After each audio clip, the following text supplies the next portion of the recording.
Okay, this is a regular scheduled meeting of the Franklin Township Environmental Commission in accordance with Open Public Meeting Act PL 1975, Chapter 231. Adequate notice of this meeting has been posted.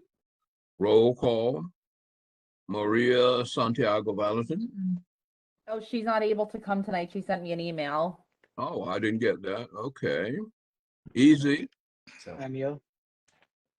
Easy is here. Robin Sudan. Here? Arnold Smith. Sounds like you've done this before, Walter. Stan. Yes, present. Okay, Walter Andrews, I'm here. Paul Walensky. I think everybody know Paul had scheduled vacation for this week, but when the meeting got moved here, or he couldn't change it, so he asked me to, as the VP, to sit in. And Ted Chase. Here. Jessica Johnson. Here. Okay, did I miss anyone? Call Tara.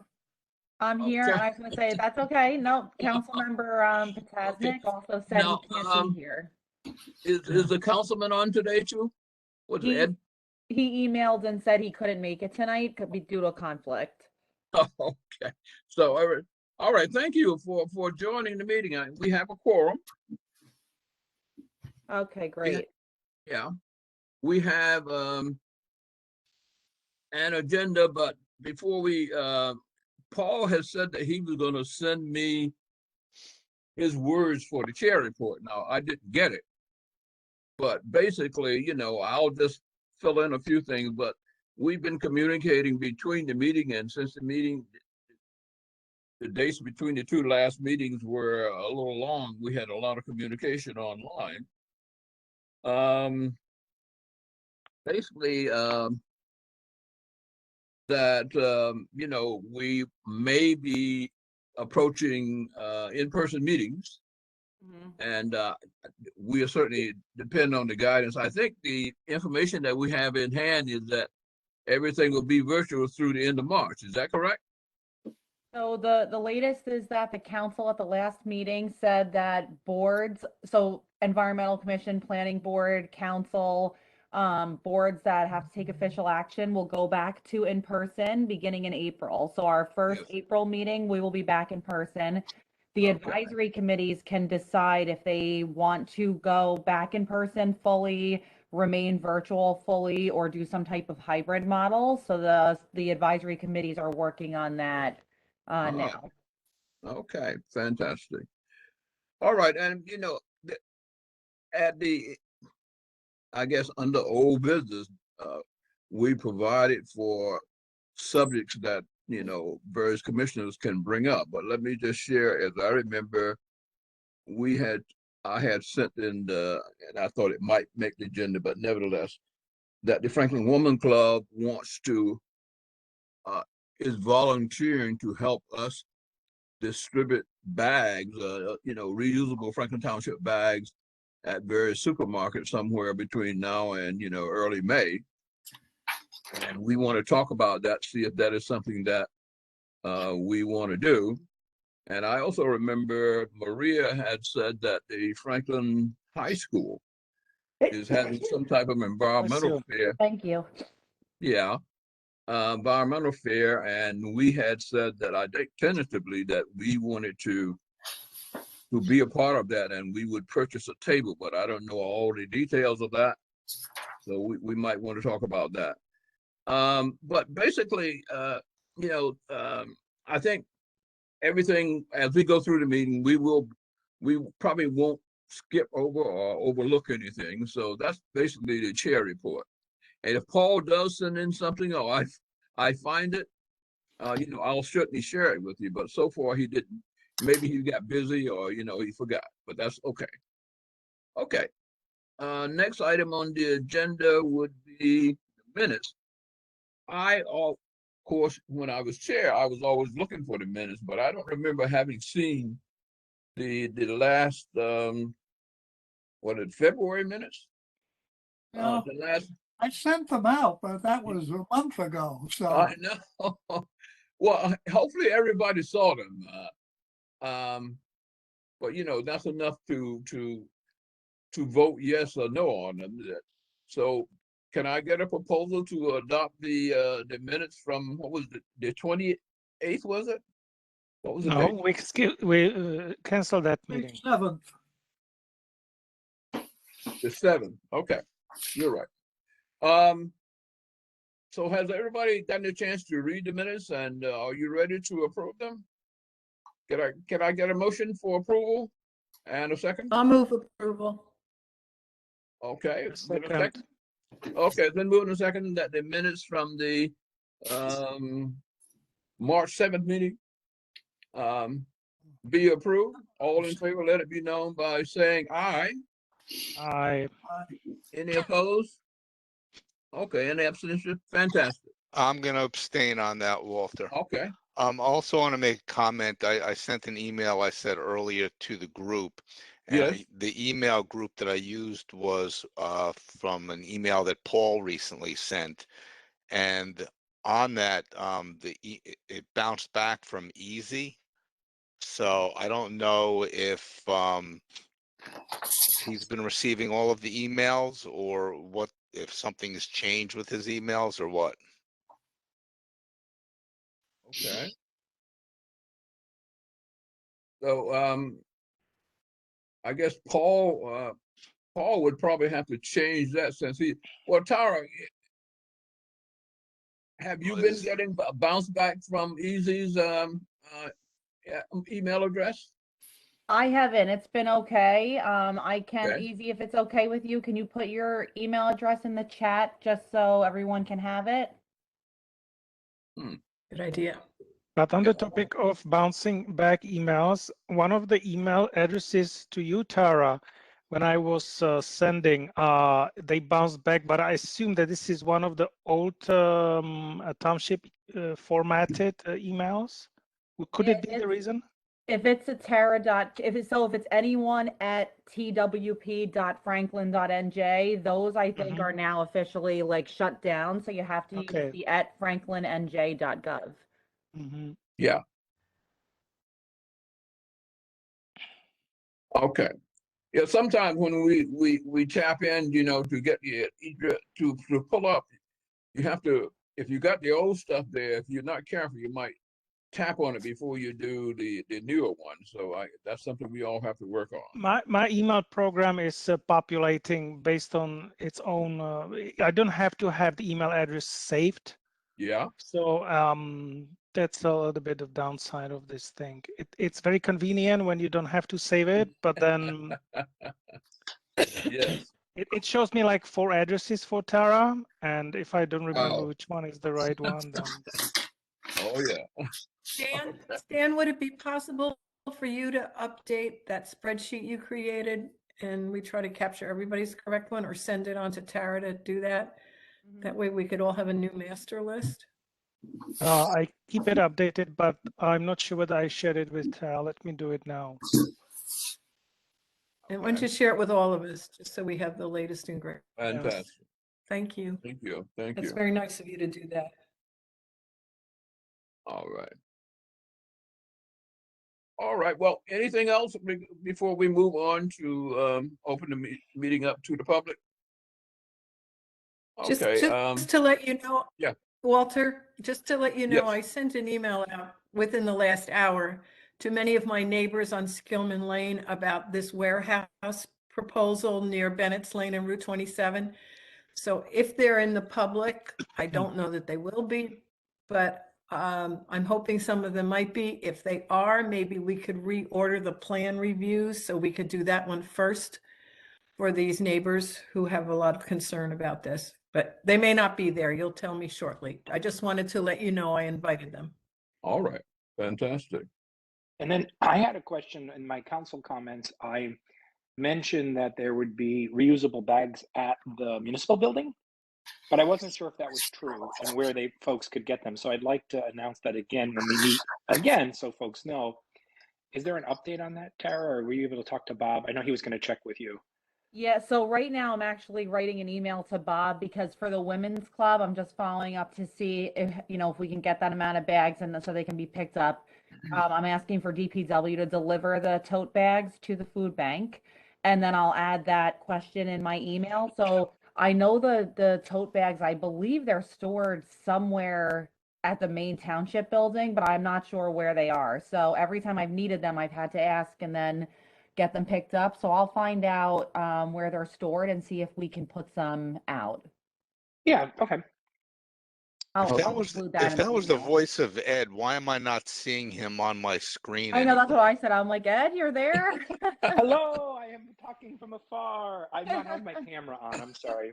That's okay. It's okay. Yeah, but there's not even a slot like a phone number or anything. I don't know, Like maybe a- he's speaking from satellite or something. How can he manage that? I don't know. I think that's a weakness of WebEx. He's using a secret Russian service. Oh. Am I Let's not nasty, get right? political now. All right, very good. So can I have a motion for opening the meeting to the public? Motion to So open to moved. the public. I'll Okay, then move second a it. second that our meeting be open to the public. All in favor, let me know by saying aye. Okay, All right. any opposed? Okay, will you, Tara, will you open to the public? Sure. Just give me 1 second. Okay, so, oh, I see, because Councilman Potasnik is in the attendees, so he's coming in now. Your Oh. camera's still off, but that's okay. Okay, so we have Bill Bowman. Hi, Bill. Hi, how are you? I'm good, thank you. Good. Okay, thank you. I have a question actually for Bill. I sent you some time ago a request to send an announcement for stream cleanup. What else do you need? How can I help you? with That's it. that? I'll get that in. I'll get that in as soon as I can, but that's all I'll need. Yeah, okay, good. Mhm. Thank you. Okay. All right, thanks, Bill. Yep. And then we have Sophie Glovier. Sophie, are you there? Can you hear me? Yep. Great. Thank you so much. I'm Sophie Glovier. I am from the Watershed Institute, and I'm here this evening to urge you to consider a resolution that I know Councilman Potasnik is very familiar with, the resolution in support of the ability of municipalities to adopt regulations to protect public health, safety, and welfare from threats of flooding. As you will remember, when the green infrastructure rules came into being, the NJDEP specified that each municipality would be able to have additional or more stringent stormwater management requirements, but there is a tension or a conflict with the residential site improvement standards. So you should have gotten this resolution via ANJAC, and I'm just here to ask you to consider it as an environmental commission and also to urge your elected body to support it. Okay. We have adopted this resolution last time, am I right? I believe last time we made the motion to approve it and I had Paul, you just reminded me, Paul signed it. I actually went and had him sign it. So it should have, I believe it was sent to Anne Marie, but let me just make sure that she got it because I know he signed it because I handed it to him. So yeah, so it's been adopted and we will make sure that gets on the record. That is wonderful. And if your elected body could consider it also, that would just Yeah, provide some Let's, more. let's ask Ed. Ed, have you seen it at the council? Ed Potasnik? Yeah, I remember us talking about it, but I don't remember seeing it on the council agenda. So let me Okay. double back. I'll check with Anne Marie as well. Actually, Tara, if you have it and you could CC me on the email to Anne Marie, then I could just reply and say, hey, what about adding this to the agenda? If Sure. it hasn't been already. Got it. Okay, I will, yes, I will definitely do that. I'm writing a note. And Tara, can you also please send that to IT so that is posted on our webpage under resolutions? Okay, yep. Thank you very much. Thank you. All right. I think the reason where it got stuck was because Paul received electronic request for signature and he probably was not familiar with it. Yes, so he told me he signed it and I brought him a paper copy to have him sign in case that happened. So I do have the paper copy as well. Okay, fine. You're right about, yeah, I had the same worry only because that can be tricky, so. Okay. And that is it for our public session, the members of the public. Okay, a motion to close? Move to close. Second, Moving second that we close the meeting to the public. All in favor, let it be known by saying aye. Aye. aye. Any opposed? Okay, okay, the meeting is closed to the public. We're back into the regular meeting. Thank you. All right, and of course, we'll do that again just before we close the meeting. Website, email, and social media. I believe that's the next item. Jessica, you have anything to share? Yeah, so we did get an email from Bob Bornlocker, but I think somebody it was a forward of I guess it was a environmental commission contact us form, but the information in the body of the email has nothing to do with us. So Bob forwarded it and copied Bo Burtis. I don't know if I'm saying his name correctly. And said, Bo, see below. So I'm assuming that Bob just recognized that this was not for us and shared it with the appropriate person. Unless anybody else has any other insights. Sounds good. From a social media perspective, what I had wanted to raise when we were doing the meeting last week originally is this concept of soil blocking. I'm not sure if you're familiar with it, but what it is instead of using, this is the time of year people start thinking about planting their gardens, or it's the time of new growth, right? Getting seedlings started, getting seeds started, not just farmers, but everybody. And soil blocking actually creates less waste because you're not actually using any casings or anything. You actually just use this tool that creates these blocks of soil, which also create greater opportunity for the seeds to actually oxygenate, and so they ultimately end up growing stronger and taller and bigger and better because they're not, when they're in a little seedling pot, they actually somewhere in the plant's mind it registers that it only has so much room to grow. But when it can sense the oxygen outside of the soil, it thinks its possibilities are limitless. Plus it's waste free. So I don't know. I just think it's a nice concept to educate some people on. Thoughts, feelings? Yeah, I That like can it. make a nice post. It sounds very timely. Yeah. So this is actually above, you create a soil block which is above the regular plane of the surrounding area for the plants to grow, and it It's doesn't just- have any boards or anything else. It's just the It's to soil start itself. seeds. So when you start your seeds, you do soil blocking, and then when you transplant them into the ground, they're already hardier. They take better. Oh, I see. And they because they don't feel like they're limited, they just grow bigger and better. Oh, so All this the is primarily opportunity. it's primarily for growing seedlings. I mean, starting seeds. Yeah. Yes. Okay. Sounds great. All right, So thank you. I can Wonderful. share, I guess this would go to Tara if somebody wants to, I motion that we do a social post about seed blocking, if anybody wants to second it. I second that. Okay, it's been moved in a second that we post the article on social media about soil blocking. Did I get a second? I'm sorry. Yes, I did. Second. Okay. All in favor, let it be known by saying aye.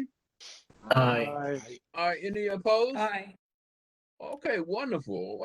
I think people will be glad to see that. Walter, All right. Walter, another Yes. suggestion. I was looking on our website today. I don't see the stream cleanup on our calendar. And it's not on our homepage as an event. Oh, So maybe we could do a social media post if it hasn't already been done, or do another one, just refresh because of the timing. and make sure Tara could ask that it gets on the calendar and on our homepage, the event square in the top right-hand corner.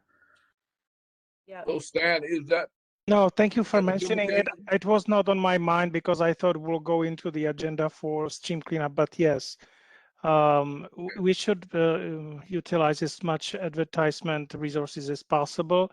Right now, the link is posted on the Lower Raritan Watershed Partnership website. I didn't check what is the current registration number. Last week was less than 20. This year we will not have any limit. We still want to have registration. And we have created flyers, but these are print flyers, and I'm not sure what exactly who will be responsible for posting them. But one was created by Lower Raritan Watershed Partnership by intern, and another one was created by the Watershed Institute. And I see the event and a nice description with a registration button. If I link our page to this link from the Lower Raritan Watershed, is that okay to do it that way? Yes. Yes. Okay, because it's a nice write-up and it's already done and it gives the time, place, and all that. So, Mm-hmm. okay, Fantastic. I'll just do that.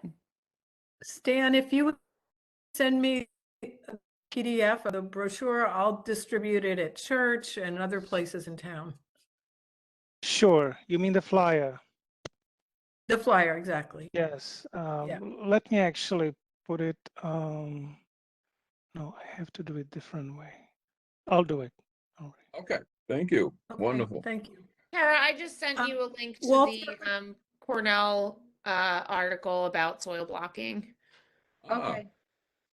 Thank you so much. Okay, I'll look at it. And then did you want me to like just repost that as our post, or you want me to, I haven't looked at it, but let me look at it and then I'll ask you more about it. Yeah, I mean, I think it could just be, I could Okay, just say it's perfect. that, you could even just say it's that time of year and then post something about soil Okay. blocking.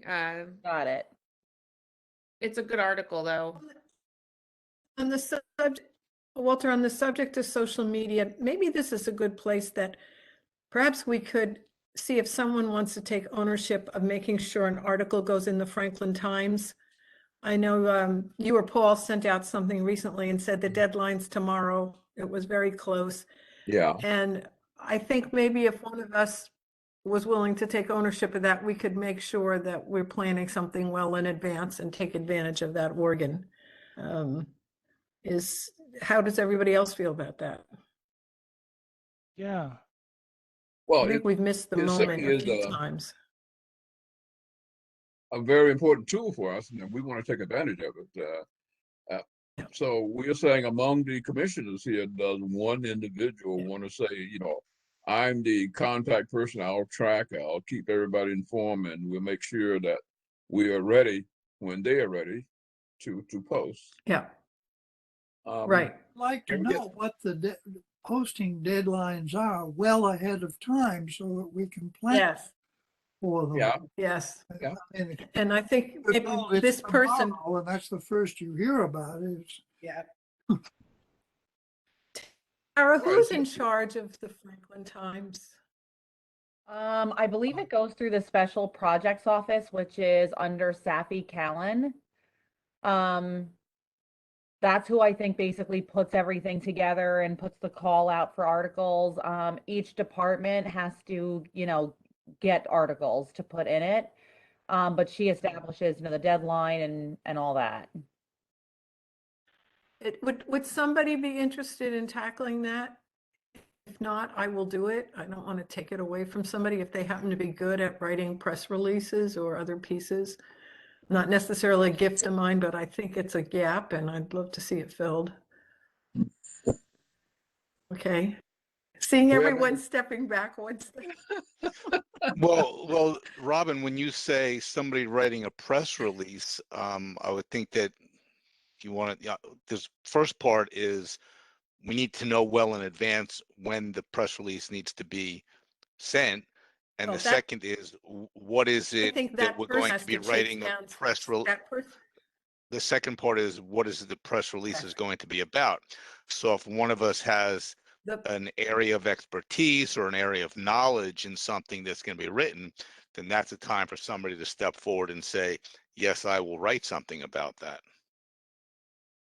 Well, I think someone needs to take ownership so we can ask the group that question. So someone who's regularly gets in touch with Safi, so we're on top of it and can bring it to the group and look for topics. And if somebody's a willing writer, great. If not, take responsibility for writing it.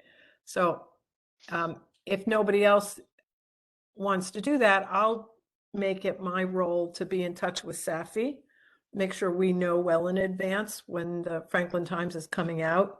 Yeah. So we can present it to the commissioners and see what we think is timely and make sure a piece gets written by whomever. But somebody who makes sure we are in every single issue of Franklin Times. Tara, is I it the think that- position or the place of a commissioner to be in contact with a staff member, a township staff member, or is that your position as our intermediary or our liaison to be in contact with them? I can definitely be in contact with them. I do get the requests for the Franklin Times. I feel like we got that one so long ago, but they do come in and we get quite a bit of time to do it. So moving forward, I can make sure that you guys get the information, Robin, if that's easier. This way you don't have to have worrying about communicating back and forth. I can do that unless you prefer to do it, but I can make sure it gets to you and No, that'd be great. okay. That's so- great. That way nobody can say we can't be talking to commissioners. You Right. can do the absolutely. talking and just send it to me and I'll take on the responsibility of making sure we have copy Okay, written by somebody. perfect. So we're Uh, present. one- And because I think it's, One additional point here is every once in a while during a meeting, we say, oh, that would make a good article for the Franklin Times. Well, maybe Robin needs to keep track of these. yes, Yeah. yes, Try to put them Exactly. in the minutes also. yes. That's a good idea, Yeah, actually, that's where I thought Robin was trying to go with this, that like while the subject Yeah, right. while the subject matter may different article to article, there still needs to be one person whose goal is to, or one of their job functions is in this volunteer position, is to really manage that project Yeah. meeting over Yeah. meeting. Yeah. So Tara, I have to I'll leave take to that. go to my other meeting. Okay. So I will see you all when I see you all. Have a good meeting. Thanks, Arnie. Good night. Okay. Thank Bye. you, Arnie. And I'm leaving with Arnie. He's driving me to the next meeting. So Oh, Yeah, Ed, I'm right outside. Come on, I gotta get going. Come on, pick go. me up at the corner. Okay, All guys. right, Thanks. I'll be there momentarily, and I probably will see you in about a minute Save on if I gas. think All I know right. where you're going. Drive safely. Okay, thanks. Bye. All right. Okay, well, excellent discussion. All right. So next we have, is it plan reviews next on the agenda? yes. Okay, now, Tara, you have, I don't know, you and Paul or whomever, but I read through them briefly, but we need to go through them in any order that you want to take us through. So I'm gonna turn it over to you. Okay, perfect. Let me just check. So Robin, I just want to check the attendees. You said there, oh, we don't have any additional attendees in there. So should we just go in whatever order or? Yeah, that's fine. Okay. Yeah. All right, so let me share my screen. Now I just want to say before we do this, obviously we'll go through the plan review as in detail as possible. I'm sorry, I'm writing I'm writing my email to the help desk as we speak about the stream cleanup. Okay. What am I doing here? Yes. Okay, I'm back. We'll go through the site plans as effectively as possible and quickly if that's okay tonight, because I do need to spend quite a bit of time on the community energy plan. It's due on the 18th. So tonight's the last opportunity for me to get all the feedback. So I just want to put that out there. Okay. That's okay. Okay, so we'll start with this one, which is relatively easy. This is for Cedar Hill Prep School. the application was put in a while back, and they had asked for a use variance to allow for summer camps during the summer at the school. No additional construction or parking is proposed. At the time when you all reviewed it a while back in July of 2021, the application also included a running track and a soccer field. And since that point, the application has been amended to remove those items for now without prejudice and just look at it for the use variance. So the summer camp is going to be a typical summer camp that will accommodate, this should be 250 to 300 children, operate between 7 a.m. and 4 p.m. and they will have optional aftercare until 6:30. One thing I thought that they were doing, which is pretty interesting, is they're offering van service, which can take 10 people, 10 students per van, and that's used by about 30% of the attendees. So that'll cut back on the traffic. 50 to 60 staff people are also employed for the camp, but they are encouraged very strongly to carpool. So that's resulted in what they hope will be only 25 vehicles going to the school. Again, they're using the existing building. The Cedar Grove Prep School shares parking with the adjacent swim club, which right now has an application before the board, which will remove some of the parking, but that doesn't really have to do right now with this application. So there's no site plan submitted or anything like that because it's just for the use variance. But basically in going through it, they have made efforts to, reduce the traffic going back and forth to the school with the van, and was strongly encouraging that the staff carpool. The school, their justification for the use variance is that they're using the existing school facility, which is not being used in the summer. A traffic report was done, which basically stated that it doesn't look like it's going to generate any more traffic than the existing uses, which makes sense. They're also stating that the variance would be good because it's an inherently beneficial use, which will provide camping, camp experience and programming to children during the summer and childcare for parents. So basically, there's no site plan to review at this one, but I wanted to bring it to your attention because it's going to the April 7th meeting. And again, there was a slight change with removing the soccer field and the running track. At the time, the recommendation from this commission was that pervious pavement be used in those athletic areas, for parking and walking in between and sidewalks. So since that's been removed, the only other recommendation I could see making is adding bike storage to the parking lot to, promote more, alternate means of transportation. And then also putting in the anti-idling signs and maybe giving out anti-idling educational materials to the staff and the parents. And that's Parents, basically it. very good. Is there a bike lane on Cedar Grove? I can't remember. I don't know. Section, maybe. Yeah, that's where they had those signs up every 40 feet. Is there Okay, one right so by there the is. Cedar Hill Prep School? There is, yes, there is. Yep. Yep, and that's a Right, county so I think road. that- Yep. Yep, so I think having bike racks and bike storage, I guess, is bike racks, makes perfect sense. Yeah. Okay. Mhm. So if everyone's okay with that one, I'll get those comments in to Christine unless anyone has any other comments. Nope. Thank you. Okay. Oh, All right. thank you. So now we'll move to Franklin Storage. Can everyone see this screen? Because sometimes it doesn't change. Yes, I do. Okay, perfect. All right, so this is Franklin Storage. This is located at 297 and 305 Davidson Road, which is a county road. This is in the Business and Industry Zoning District. The total acreage of the site is 10.72 acres, and of that, 3.5 roughly acres are proposed for development. There's no buildings on the site right now, so the total square footage is going to be 120,750. The applicant is seeking preliminary and final site plan approval as well as C variances to construct a 3-story self-storage facility. Under the ordinance, 25 parking spaces would be required. The applicant is asking that they only implement 6 parking spaces.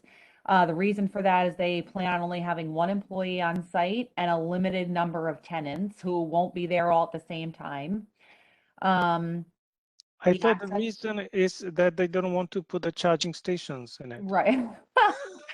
They didn't write that down, but yeah, they're basically saying that it's because of the 1 employee. The access will be off of Davidson Road. The site previously had a single family dwelling, a loop driveway, and several outbuildings on it. The total, as you'll see, pre-existing impervious coverage was 0.6 acres. The new site will have 2.08 acres of impervious coverage. So even though the impervious acreage is increasing, they have designed it so that the majority of the site will remain undeveloped. So only the front 3.5 acres towards Davidson Road are proposed for the actual development envelope. Tara, Yep. because they're disturbing more than an acre, don't they need some green infrastructure here? They do, yes. So the More- way that this is interesting, the way that they're handling the green infrastructure that they are required, you're right. So it's major development if it disturbs more than 1 acre or adds more than 1/4 of an acre of impervious coverage. So the way they're handling the stormwater management is they are having the concrete and asphalt porous pavement through the interior of the driveway and all the parking spaces, and that runs to an underground drainage system. So that is how they've basically handled their additional runoff for this property. I'm just trying to go and see if they had any other stormwater. Well, they have a issues. little bioretention basins, right? Right, Somewhere. yep, and then Yeah. a small scale bioretention system that will have the extended detention basin, so it'll hold a little more, it'll be able to kind of trickle into this extended detention basin, and then the porous pavement and concrete. Why do I have Is that that there? I think I enough? might have- Does that qualify?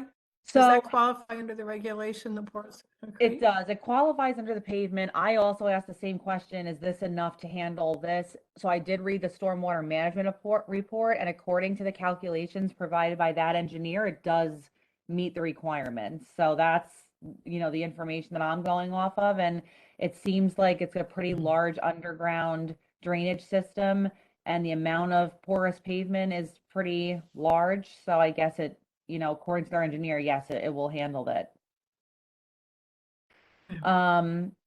What else can I tell you here? I'm just going to scoot down here and see what else is of note.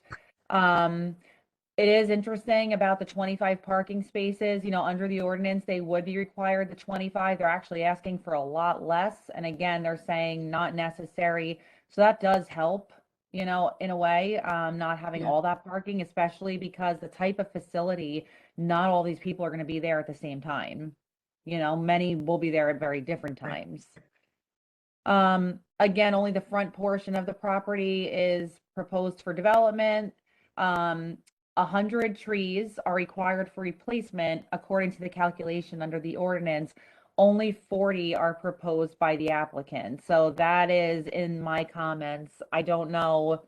At first I was like, is a sheet missing from the plan? I'm not sure. So we can definitely obviously put that in our comments that has to be addressed. Yeah, if our goal is to increase our canopy, this is not helping. Right.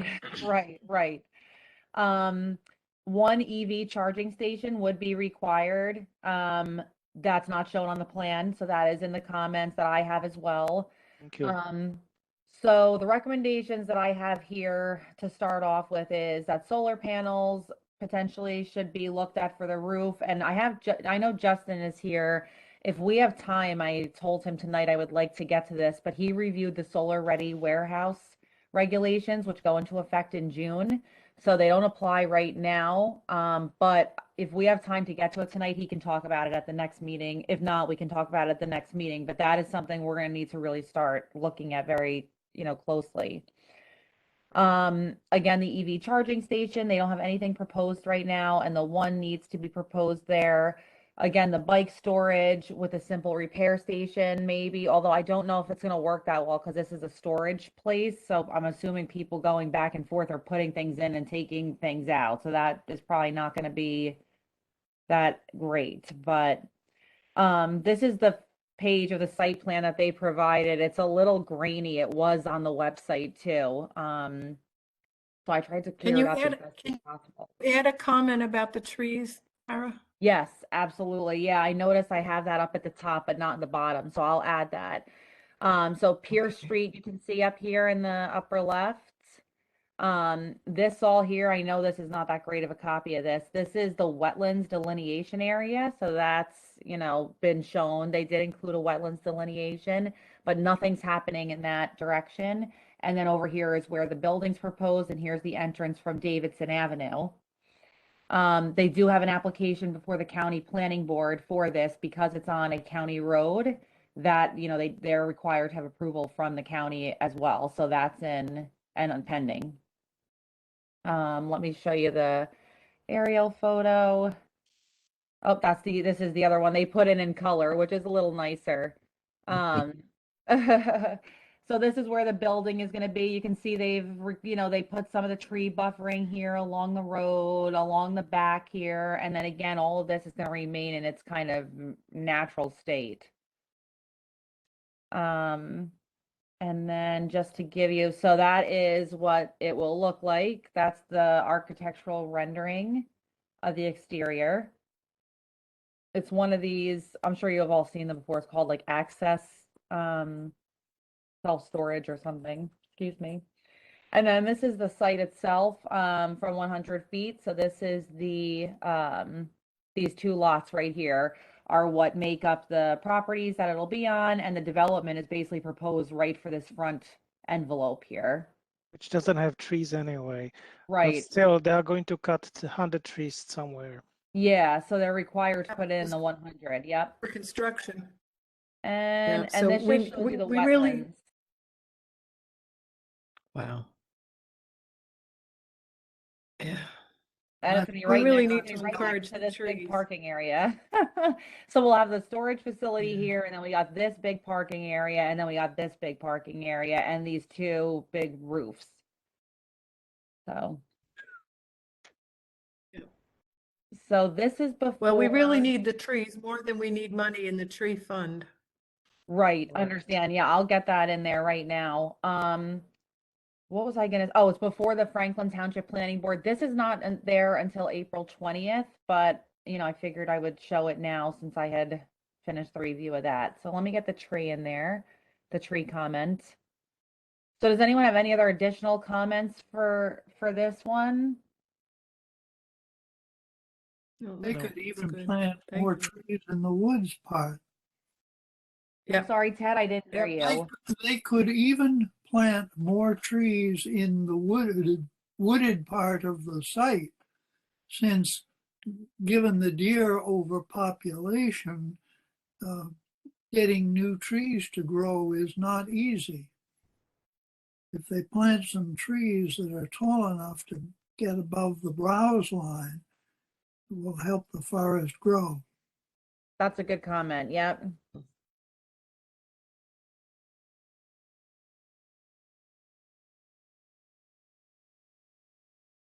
Okay. Excellent. Okay. Does anyone have any other comments on this? And then if not, I will get these over to Christine also as well. Thank Okay, you. that's good. Okay. Let me see here. Let me save that. Close it. Okay, this one's done. So then our last one of the night is I think I'm saying this correctly, Cirrus Realty. Yeah, and this is pretty bad. This one is before the Franklin Township Zoning Board of Adjustment it was supposed to be the March 17th meeting. I think something happened with the notice or something, but a new date has not been determined yet. So we can review it, and then if we have, you know, we can definitely come back to it if we need to, you know, as it gets scheduled. There is zero, you know what, this is what I did. On the other one I wrote, I like inverted these numbers. So just, let me fix that now. There is 117,119 total square feet proposed for this application. Nothing to be taken down at this time. That will be in the GB zone, which is the eastern half of the property. I'm going to show you that. That's more for like restaurants and retail areas, general businesses. And then the western half of the property is in the R40 zone, which is residential 40,000 square foot lots. So the property is bisected horizontally, basically. So this is located at 1423 Route 27. And again, it's before the Franklin Township Zoning Board of Adjustment. They're seeking preliminary and final major site plan approval, as well as associated C variances and a D1 variance, which is the use variance, and a D6 variance, which is the height variance. And this is a warehouse. They have proposed porous and asphalt concrete parking, circulation areas, sidewalks. They have proposed low maintenance landscaping, the underground utilities. They're looking to put in 63 parking spaces as well as 36 loading docks, and the access is proposed for off of Route 27. I have to go back, but let me move this. Okay. So just so you know, the C2 variance is basically saying that the deviation from the variance would, the benefits of that deviation would outweigh any detriment. So that's what they're seeking under the C2 for the following: the lot coverage. So the maximum lot coverage allowed is 10%, and they're proposing 29.8%. The maximum impervious coverage allowed is 20%. They're proposing 60%. There is a Slightly more, yeah. there's a required 15-foot landscaping buffer that is required between residential and commercial uses, because don't forget, half of the lot is in a residential zone. So 15 feet is required of that landscaping. They're not proposing any landscaping.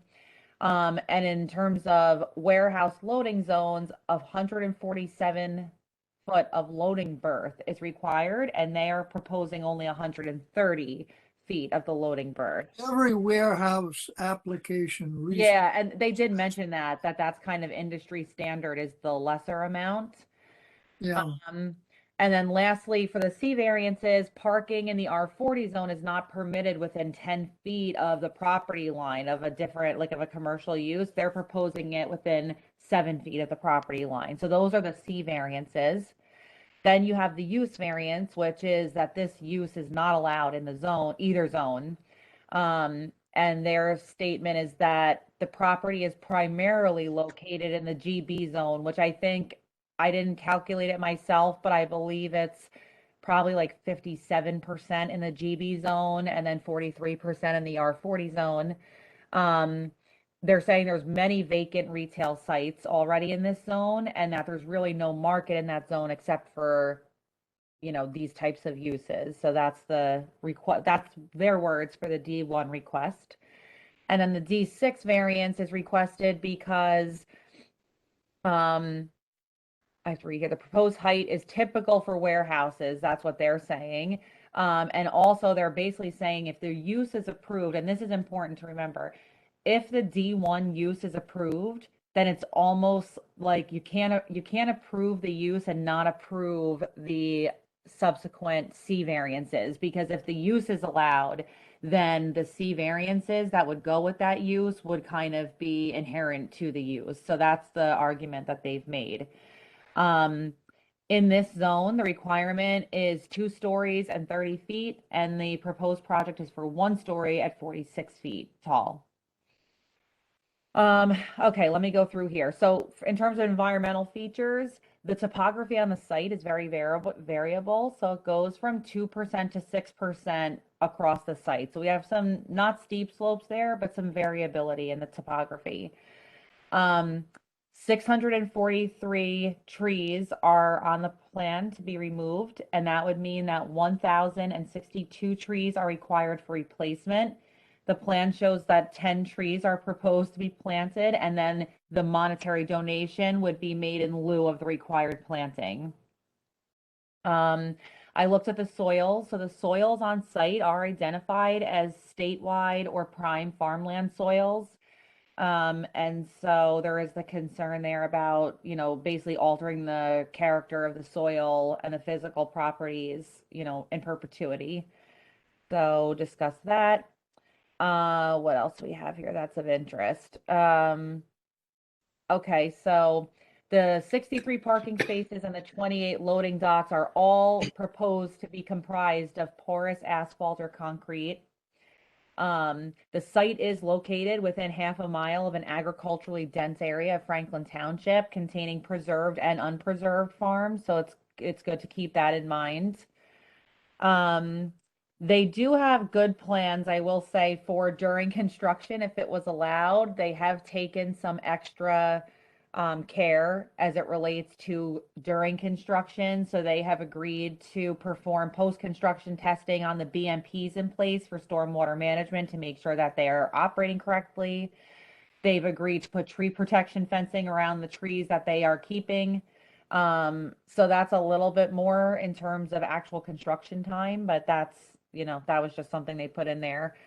For low impact development, it's really just the pervious pavement that we're looking at that makes it, low impact. They have specifically put in there that they're be using this native Raritan seed mix for all of their on-site seeding for any landscaping or any reseeding that has to be done. Did ask, so one of the questions it asks here is, does the site minimize the heat island effect? So basically, if there's porous pavement on there, typically the answer would be yes. But in this case, I put it in the no column because it's like, yes, the porous pavement mitigates the parking in some way, but the removal of the trees and the lot coverage that is going beyond the 20% to the 60% kind of like minimizes that completely. Right. They don't provide any real alternatives to the site in terms of transportation. What else do we have here? Utilities will be underground. So 63 total parking spaces would mean about 10 EV charging stations, 9.45. So we rounded up to 10, but none are shown on the plan. So that would be addressed in the comments. They do have one bioretention basin, again, with another extended detention basin, which is just basically another area that the water can filter off into. They are not in conformance with the municipal master plan in terms of buffering, habitat fragmentation, the scale for the area, the setbacks. So that's not in compliance. They do have an application in right now to DRCC for the stream corridor encroachment. That's pending. What else can I tell you? So in terms of recommendations, you'll see what I have here, which again is the solar panels. The pervious pavement are already there. There's not much more pervious pavement that can be done. We do need to have them discuss the EV charging stations and show them on the plan. And then again, I have the bike storage there. So that's where I started, and I figured we could add in. So while you guys are thinking, I'll just show you the plans real quick so you have them in front of you. So all the blue dotted areas, that's the porous pavement and concrete. So you can see it goes, these are the loading areas. This is all the parking. Usually they figure that porous pavement isn't strong enough for truck loading areas. Right. Yes. So I think they're using some very highly dense concrete, porous concrete. I don't know if it's a new material or it's just one that's not used very often, but yeah. So it's pretty self-sufficient. I mean, see the, not self-sufficient, it's self-explanatory. You can see the access there off of Route 27. What else do we have here? Why is this I thing mean, moving? the tree sacrifice is too high. It's just Yeah. unbearable. It's exorbitant. It's a lot.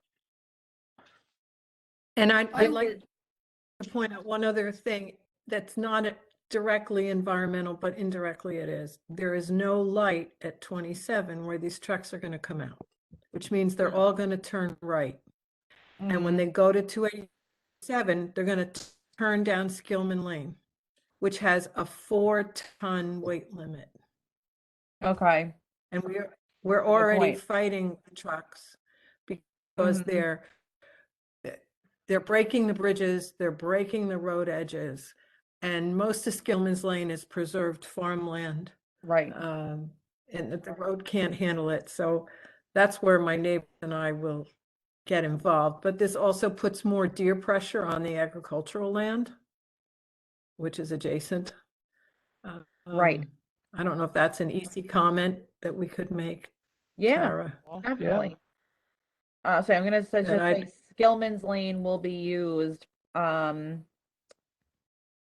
the That's truck. going to be the natural path. And even though it's not permitted, I mean, we get Franklin police out here as often as we can to stop because we've got so many tractor trailers now and straight trucks that come down, car carriers that come down.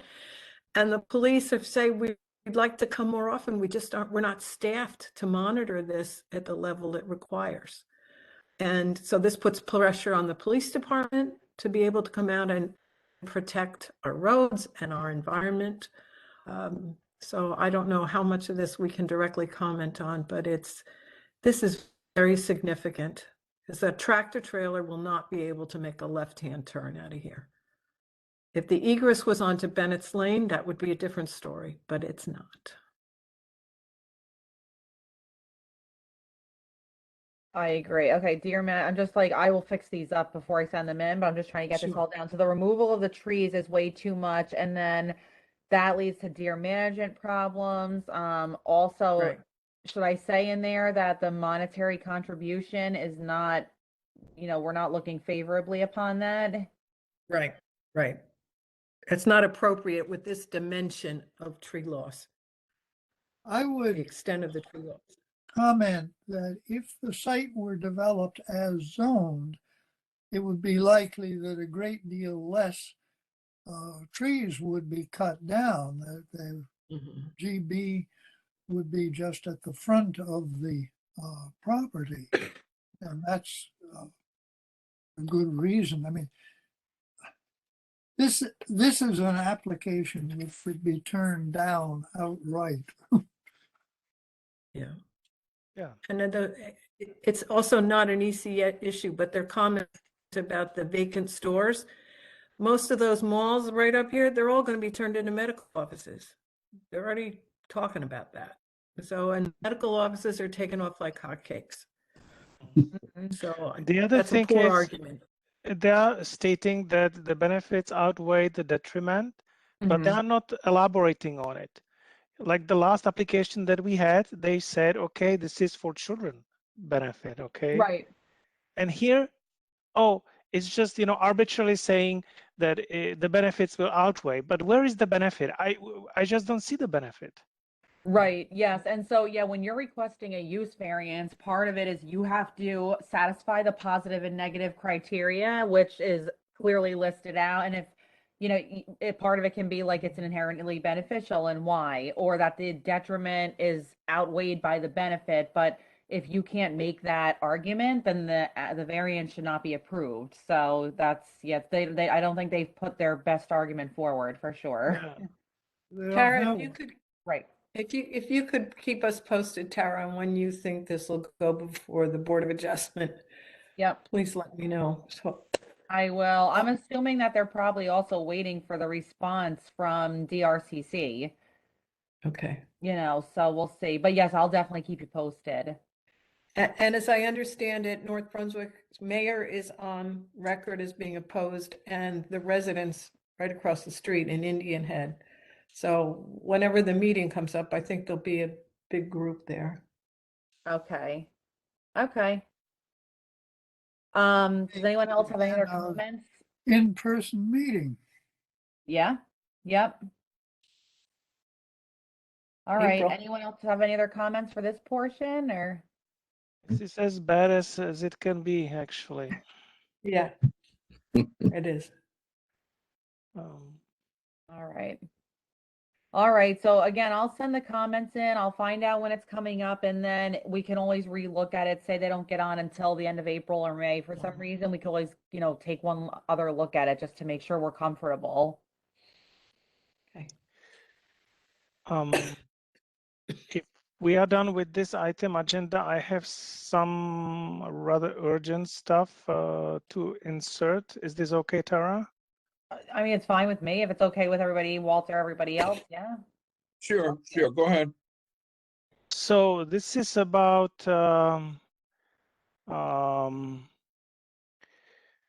I wanted to read it. It's about Can you share it on the screen? yeah. Wait. Here. So this is about the mishap that happened about when Easy was offered the position at in our environmental commission, and this is really about Robin being senior, and she's accomplished member of Franklin Environmental Commission, and she remained as an alternative, serving after 2 years, and Easy was assigned full member, and I understand that was a mistake. I think it was just oversight. So that was in December. And this mistake really bothers me deeply because it's unfair. It hurts Robin's dignity, and it violates the rules by which the commission played ever since. And also Robin is truly active as a commissioner, and she leverages her network to advocate for a better environment in the town. And so if we do not correct this error, I think it will hurt our reputation as a group. So I'm sure that we can correct this this process. So I would like to move, and I have discussed this with Easy. He's comfortable with this. That I would like to move that we make the correction, and that Robin will be moved to full member, and Easy will go to alternate. Is this something that we can go directly to Anne Marie, or do we go to the council, or? No, I can tell you what would have to happen. And it's unfortunate if Ed is not here anymore to hear this. Easy would have to resign as Wow. full member. And council then, council, and it would be really up to Ed to move this, can then appoint Robin as full member and reappoint Easy as the alternate. Whatever Why process, does someone have to why does someone have to resign for a clerical error? That seems really extreme to me. This is government. May I just make a comment? And Stan, I very much appreciate the concern and the support. And I did talk about this with Easy and several months ago. And I said to him, it's silly for you to go through all that. I'm fine to stay an alternate. So maybe not the fine. thing to do, no. maybe the thing to No, do is it's ask, is to ask Ed, is this something he is willing to pursue?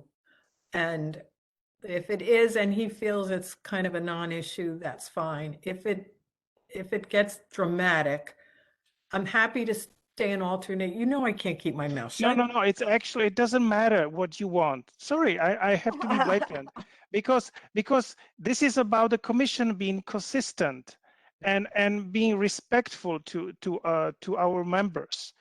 And this was just an error, okay, but we should fix it. We should not just accept that, oh, Robin is okay. No, it's not okay. Well, why don't we explore that? Who's the right person to ask Ed? Should that come from Ted, maybe? I was gonna say Tara. No, yeah, me, because it was my mistake in the first place. I should have remembered this and nominated her to move, Robin to move up and Easy to be appointed as Alternate, yeah. as alternate. And I forgot about this and appointing him. So I can bring it up again with Ed. And see how it flies. I'm I'm as committed, Stan, you know that, and I'll participate. If we have to wait 9 months to fix it, if there's another switch somewhere, we can do that. But perhaps it can be done as a matter of course. That would be nice. Okay, well, Stan, go ahead. I'm sorry. I just, before we move on the agenda, I'd like to raise a point. So if this topic is still being discussed, I'll hold back. No, I was saying, you know, I agree with Stan that, you know, an error should be fixable without having to, you know, turn over, you know, half the earth. But if it's going to cause a political storm or something like that, then, you know, maybe we just have to sort of look at the pros and cons and come down somewhere. And No, Robin, nobody's actually even against it. It's just that the resistance of do something, you know. But yeah, essentially, we cannot leave it as is. It's not us. We are.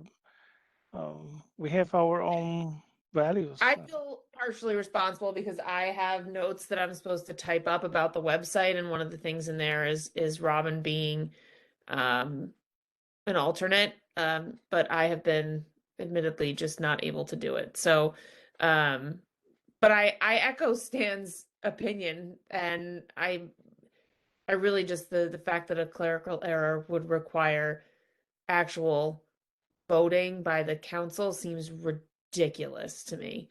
That's and I'm, you know, if this is required, okay, but just do everything that is needed, but we need to correct it, you know. Well, why don't we fix see? it. This is the thing. They can fix it. They're just, if they want to make it difficult, that's Whatever like, procedure it takes. yeah. It may not They be can that fix it. They difficult. just need to do It it. would not be that difficult, but it requires that Easy resign as full member.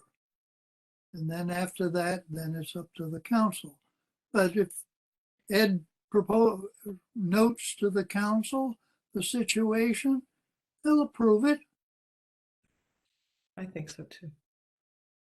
Well, why don't we get information? Talk to Ed if he's willing to bring it forward. Then maybe Stan could talk to Easy, or I'll talk to Easy again because, you know, I was supposed to bring it before 8 p.m. He told me that he has to leave after at 8 p.m. and I was hoping that the site plans were, you know, but whatever. all right. Okay. Walter, may I make a suggestion regarding the rest of the agenda? Yes, I'd like to make a motion that we only entertain one more piece of business, which is the energy application, and that we table the remainder of the agenda for our meeting next week. I second that. I'm fine. Yeah, I forgot. Yeah, we have back-to-back meetings. That's true. That makes sense. That makes sense. I think the items that are sort of hanging fire probably won't die because we go another week. So Sarah, does that make sense to you? That works for me if everyone's okay with that.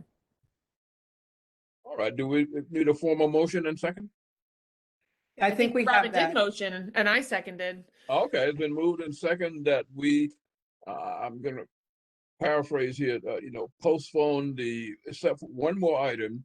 We'll postpone the rest of the items on the agenda or that would come up or they're our own agenda until our next week meeting, which is already planned. We had a second. All in favor, let it be known by saying aye. Aye. Any opposed, say nay. Sorry for taking the time. No problem. Okay. It's okay. Very good. Thank you. Thank you. All right. What is the next item? One other important item. Karen? Okay, so Tara leads it. All right.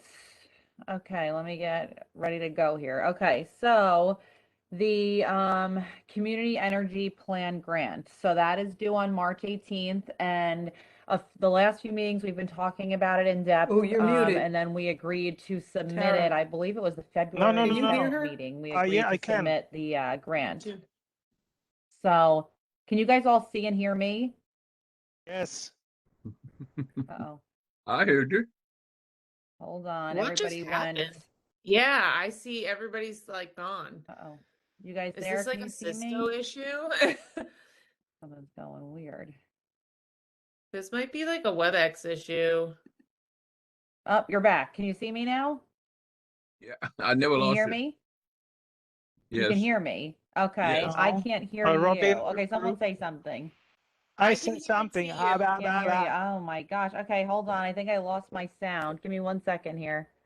That was strange. Okay, hold on. Hold Robin, on. you can't hear Tara?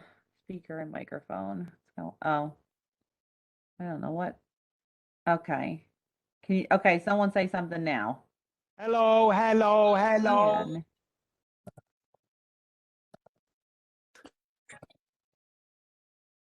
Oh my gosh. So you can hear me Ah. still. I think I some can't Russians hear made you. some attack here. Well, I'm like, oh, okay, hold on. You Hold heard on, you hold heard me. on. We've been attacked a second time. Okay. I don't know why that happened all of a sudden. I think it's a WebEx Maybe I Okay. should not make jokes about this Justin? situation that we have, but Nope. Okay. not good. Probably. when I was child, we would make fun of Soviet Union all the time.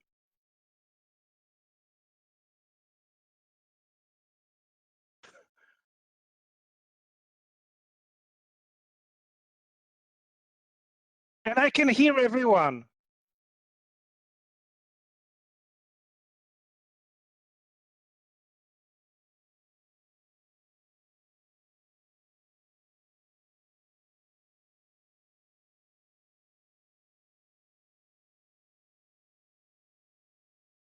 I can hear so far everyone.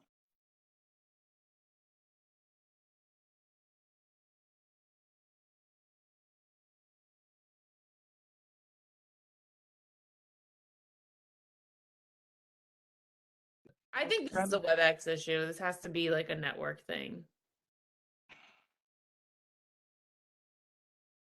I'm wondering if Tara mistakenly muted Robin. I can't hear you now. Seriously? I was teasing you. Oh, that's not funny,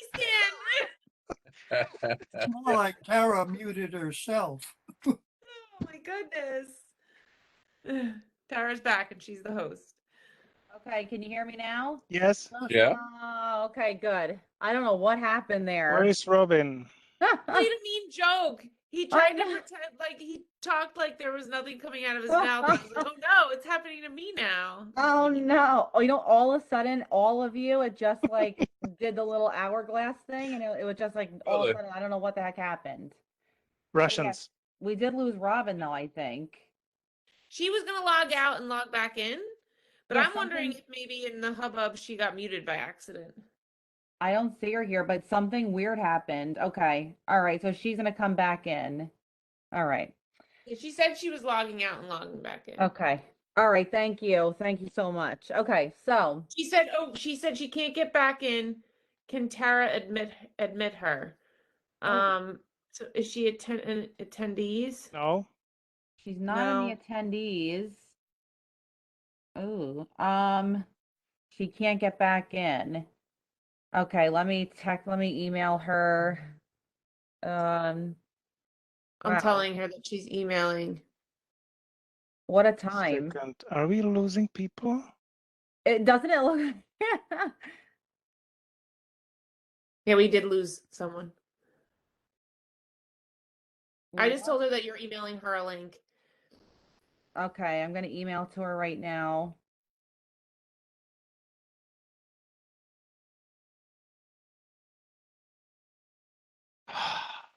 Okay, let me see. I think Must something be. happened with WebEx all of a sudden because it's like I think everybody I think went. it was WebEx too.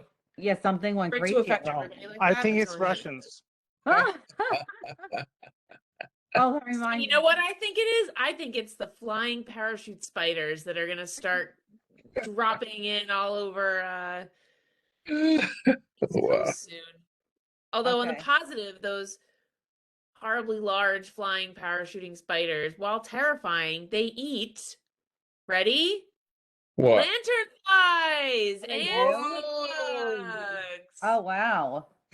That is awesome. That is like, that would be a huge, Although huge help. I'm not gonna lie, if I'm walking down the street and a flying spider parachutes onto me, I'm going to lose it. Oh God, I am too. I for sure am. That is gonna be the worst.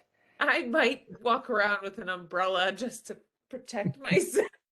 Seriously, that would be the worst.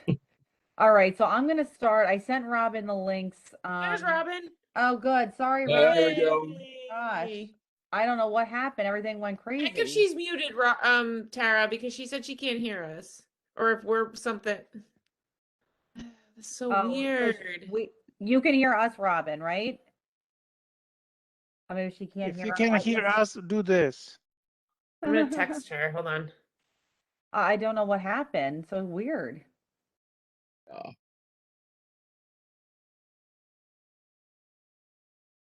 Robin. Maybe if she can She call. says, oh, can you send me the phone link? Okay, yep, hang on, I'll send it to you. Phone. I actually thought the spiders maybe would have been a good social post too, but then I thought soil blocking was less controversial. There you are. Oh, I sent Yay! you it. Okay, perfect. Thank Thank you. I'm sorry, everybody. What a nuisance. That happened to It me wasn't too. just you, it was Tara too. Yep, out of the clear blue. Oh, okay. All right, so Community Energy Plan Grant. So it's due March 18th. As soon as we decided we were going to do it, I've been spending the last like quite a bit of time working on it because it's extensive, but we're in a spot where we actually are ready to, it's ready to be sent. What I need is the feedback from you all on the application, and then the township manager will give it a final review before it gets sent in, and then we can go ahead and send it by the March 18th date. So just to kind of explain how I went through it, let me share my screen. Oh, do you want to come the presenter? Yes, I do. Okay. All right. What? No. All right. Sorry, guys. One other problem. I see you listed as host, so you should be. Okay. All right. I'm back. Okay. There we go. So let me back up for a minute. So I spoke to the township manager about it. Obviously, he agrees, with sending in the application for it. He has offered to allow Safi Callan, she's the director of special projects. She's going to be able to help me out with it. Justin is here as an intern, but he's only here in through the end of May. But he has been helpful a lot with this as well, so that's been great. So, we are making some progress on it. So basically going through the application, there is, just some basic administrative information that has to be in there. But in order to kind of figure out what initiatives we want to identify that we're going to really be looking at as part of the plan, Sustainable Jersey put together a book basically that you read and you say, we've done this, we've not done this, we're interested in this, we're not. So what I basically did to make it easier is I put together this spreadsheet that has all of the initiatives. I then went through it on my own, and Safi went through it on her own, and then we met together and we went through to see kind of where did we agree, where did we not, and then using what her and I came together with, that's kind of how we came to the final draft. So just so you know what the process was. Wonderful. But what I would like to do is go through this and make sure you all agree, because this is really the meat of the application. So what it is we'll go through each initiative. I'll explain to you what the thought process is, and you can kind of say yes, no, edit, These initiatives are what we will be focusing on in our community energy plan. So just like any planning document, there will be some things that we have to incorporate. But the initiatives is really what does our community need to focus on, and what do we want to highlight that we've done, and things like that. So it's kind of the bulk of the plan. Tara, for that Yes. purpose, is it the first two columns from the left that we want to be focusing on? Yeah. Because maybe you could make if you could zoom in on this. Oh, and sure. we don't have Yeah. to worry about Yeah. columns Form 5, it'll could. make it easier for us to follow. Yes, okay, yeah, so it's, I can do that. I just need to read in some instances from the notes, so I might have to scroll back and forth, but I'll like highlight the Okay. cell. Is that okay, or? Good. All right. Yeah, that helps. All right, so number one, basically number one and all of number one with the little subtitles, we have done a lot of this already, which is great. So 1.1 is support zoning for EV charging stations. So it's adopting the model statewide EV ordinance, which we've done. Training inspectors and zoning related staff in EV charging stations so they can better enforce and promote EV charging stations at work. So I don't think we've done this at Franklin Township, in its entirety, or if we have, it hasn't really been a lot. But I do think we can put this as one of our initiatives in the plan because there is resources out there. So for example, the Department of Energy has a training on YouTube, which is free to everyone, and that's the one that's recommended to take. So if it's easy enough to ask the staff in the township to basically watch this video, and maybe there's also a written document, then maybe that's something we can do. And I think that's an easy win for us to say, yes, we're willing to do this, and because the resources are right here. So I think that'll work if everyone agrees with that. Yeah, and just want to say that through my appointment in Electric Auto Association, I was, maybe it's unrelated, but anyway, I promoted workplace charging at Colgate-Palmolive, and I know how to do that stuff. Oh, great. Okay, so then I don't want to put that in there, but is that okay if I add that as part of the note that, you would be maybe willing to assist if Yes. needed? Okay, let me write that in here. And I'm not done with the list, but as I go through, but yeah, write me down. So can you actually like give the training Well, I could. in person, you think? And I have also named for you for the EV for the first responders. Oh, good. Okay, I have that down further down. Yep, so we'll add that there. Thank you. Thank you, Stan. Okay, I'm just gonna highlight what text I need to. My organization was just running training for first responders in Princeton Junction. Oh, perfect. Okay, great. Okay, so then 1.2, we have install EV charging stations for public use on public property and have appropriate signage and advertising, which yes, we do. We have EV charging stations at the Municipal building. We have it at Middle Bush Park. And I put it here, we just received a grant from the It Pays to Plug In program for 2 EV charging stations at Inman Park. So that's ongoing. So I think, we leave that in there and basically say, yes, that's ongoing. Then we have best practices for siting EV infrastructure. Install chargers that are visible and easily accessible to the public in places where someone would want to spend time. So like I said, we do have public chargers at the park, Middle Bush Park. We're going to have it at Inman Park. We have it at the Municipal building. I don't know that people are spending enough time there to charge, but no, but right? it's a requirement, so just leave it.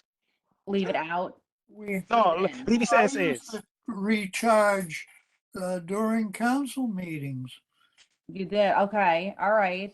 So that works then. So this is something we can highlight. Yeah, the typical electric vehicle will get about 25 miles range in hour of charging. So those people who will go to park, if they are willing to stay more than an hour, I mean, for every hour you get 25 miles, you can do the math. That's not how I charge my car, but it's okay. It's okay because the whole state is going with that. Sustainable Jersey is going with that. So just do it. Just leave it. Okay. All right. The next one is the Make Ready program. So this is requiring developers to do the Make Ready at time of construction. We are doing that through the legislation, through the planning board review, and through our EC review. So that's, again, good. The first responder training is about training first responders and on EV and chargers. So I have worked with John House here, and then who is that person? He's the fire, I don't know his exact title. He's basically the fire, what's his title, Ted? Do you know? Inspector? I think of him as the fire marshal. I guess Marshall. Okay. He's also the emergency coordinator. Okay. Actually, almost more that role. So this is actually perfect that we are discussing it because, again, a week ago we had training in Princeton Junction, and Mike Hornsby, he's wonderful. He's also firefighter, so he knows those people and he knows exactly how to pitch the presentation. So I can connect connect these two guys. And where is he from, Stan? He's in Princeton Junction. Princeton, but I mean, he's with the borough of Princeton Junction? or- Yes. Maybe West Windsor is kind of, yeah. Yeah, West Windsor is the township. Okay. Got it. Okay, perfect. So this is important. It's training, our local responders on how to deal with emergencies related to the chargers Yeah. Vehicles. and vehicles. Yeah. This actually came up, I think at the time of our last Sustainable Jersey application, that there was, this was one of the things that at least was in a Sustainable Jersey action. I sort of Yeah. thought that Bob When- Vormacher told me they had been trained, but I don't know. Maybe they have been, I don't know. I didn't see it as part of our Sustainable Jersey certification. So maybe I don't know, maybe that happened right afterwards. I'll have to ask. No, you're gonna, Let me. I may be wrong, or it No, may it's be good to it was know, yeah. proposed and never carried out. But So Sustainable Jersey actually contacted me for feedback when they prepared the new packet for the EV support. So I gave them feedback, and I'm scheduled to participate in a presentation for Sustainable Jersey on April 6th. Oh, great. Perfect. All right, so moving along here. So then we have fleet efficiency, which is instruct users of municipal vehicles to avoid speeding, ensure vehicles are properly maintained. Municipal staff should look to replace vehicles with EV when appropriate. So I didn't write complete in this, but I feel like this is complete because the township employees are given information about how to properly treat the cars that they're in. Every car is equipped with one of those fobs so that it can be located and tracked and all that.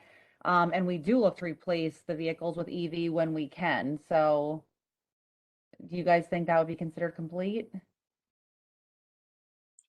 I think Bob Vormacher told me that they had ordered an electric SUV for the zoning inspectors that don't use the bolts.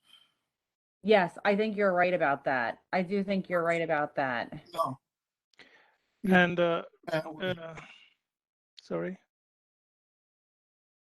The budget that was discussed recently, and there will be a second session tomorrow night. The police is asking for lots of vehicles, and there is actually plug-in hybrid Ford Escape, which is it is smaller than the Explorer that they're asking for, 12 Explorers, but then also the savings that you get in acquisition of the car plus running those cars is substantial. I found actually on Department of Environmental Protection websites that this vehicle is listed for 28,000. Oh wow! And what the Explorer is 36,000. So it's about $8,000 savings just to buy the plug-in hybrid. And the plug-in hybrid Ford has 37 electric miles. The charging stations are already in place in Municipal complex. And they are underused. Okay, it's approximately 8,000 less than the Explorers, right? Yeah. Explorers, I can't spell Explorers, being requested by police. Okay, I'll mention that. Okay. And I will send you the link. I actually sent it to Ed Potasnak like yesterday or something. I haven't received anything back, but since Okay. you express interest, I'll send you the link. Perfect. All right, so then the next one we have is service contracts. Include a preference in procurement for garbage and leaf haulers, school buses, etc., for those that use alternative fuel vehicles. I don't Well, think that's a difficult one. I don't know if there's a purchasing issue with that, Ted. Is that what you're gonna say? well, I mean, no, I mean, we have private garbage haulers, so that's not applicable. Mm-hmm. School buses, I think, are mostly private companies that run the school buses. Yeah, Mercy Trans. Mercy Trans is a contractor for Franklin Board of Ed. I know this guy who owns the fleet, and I brought to his attention that there is a grant from the EP to apply for electric school buses. He expressed a lot of interest, but he's busy. I'm just not sure whether he has applied. Okay, but that's okay, because so this one can be not applicable. If it's not applicable, we just say it's not applicable and give a reason why, which is this is a perfect reason. And even if it's not Question, applicable, it's Ted. been considered. Go ahead, Robin. For the garbage hauler, because the garbage hauler is private, and these are service contracts, we can express a preference that when you're renewing service contracts, look to contractors that are using electric vehicles. I don't think it's a non-issue. I think it's an education on the part of the purchasing manager and the township council that it would be preferable if our garbage haulers were using electric vehicles. Isn't that the point of this, or am I missing something? Well, the point Do is, the owners, the landowners, do they get to choose whatever garbage hauler they want, or do you guys have to choose from a list?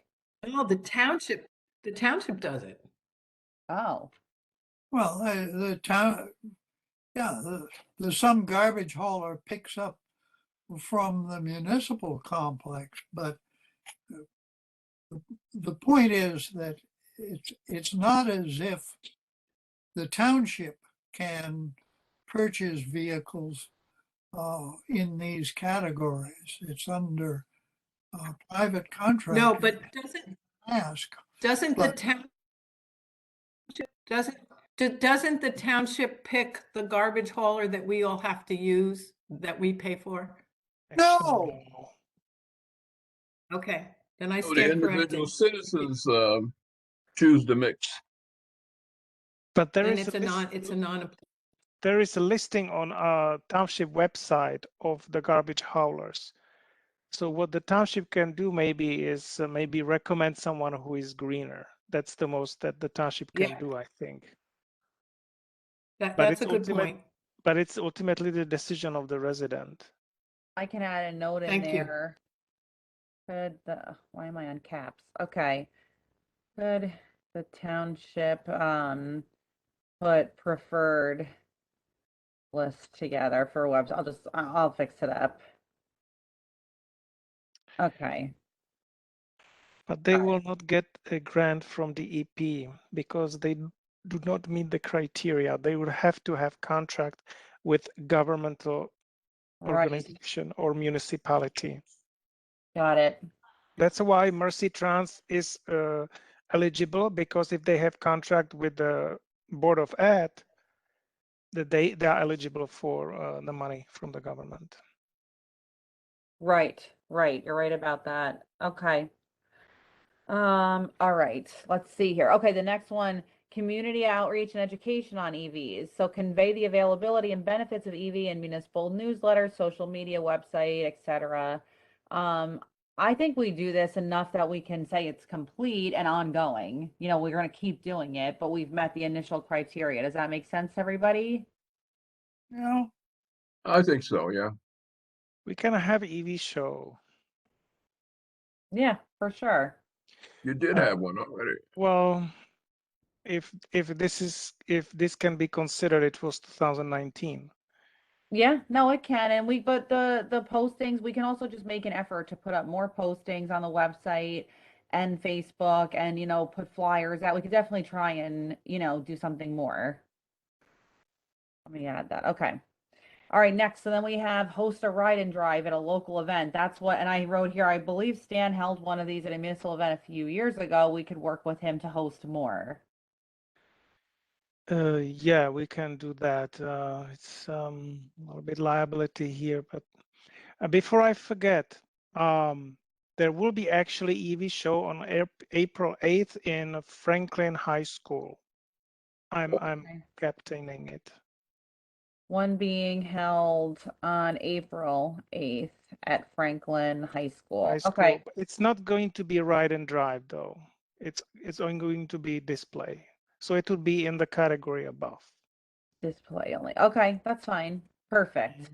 All right, great.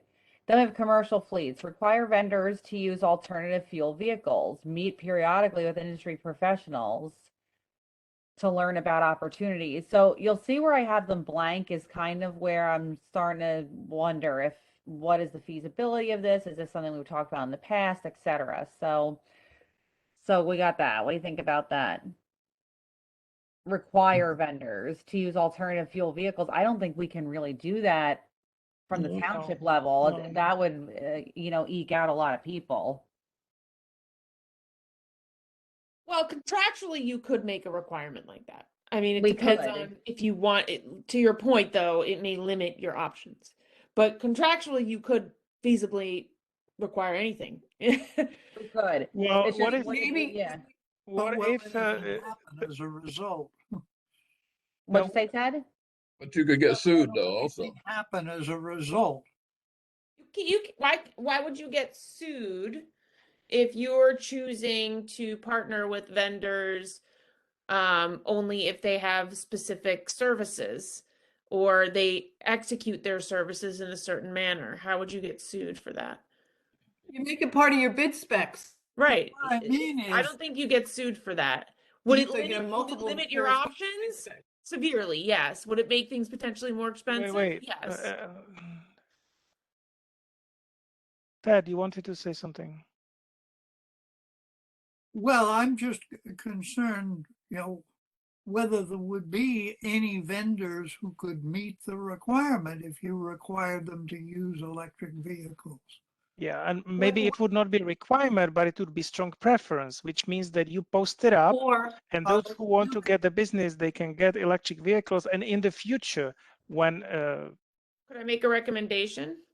Yeah. That if we do go that route, which I do think is a good transitional period, that we do short-term deals with these vendors so that we have the opportunity to hit go on an electric vehicle vendor as soon as one's available. Just saying. You could put it into the specifications that using electric vehicles is a positive point towards getting the contract. yeah, something along those lines, But and maybe substantial weighted positive it point. so that you're supposed to take the lowest bidder unless you have a good reason not to. Yeah, of course. I But just a suggestion, recommendation. All right. Those deals, whatever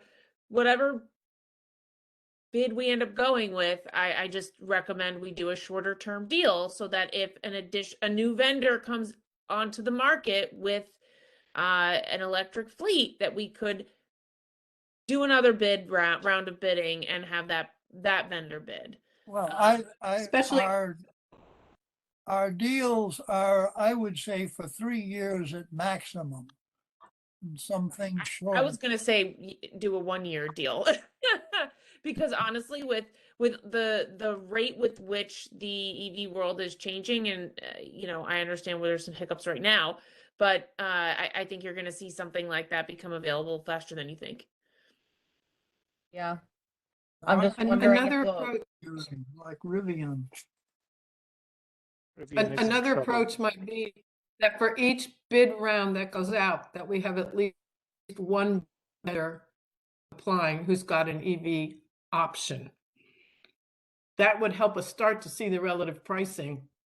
Do we know that at the any purchasing exist? manager, at the purchasing manager, we have to go find them. No, we are talking maybe about lawn care equipment that may come first. Okay, you know what?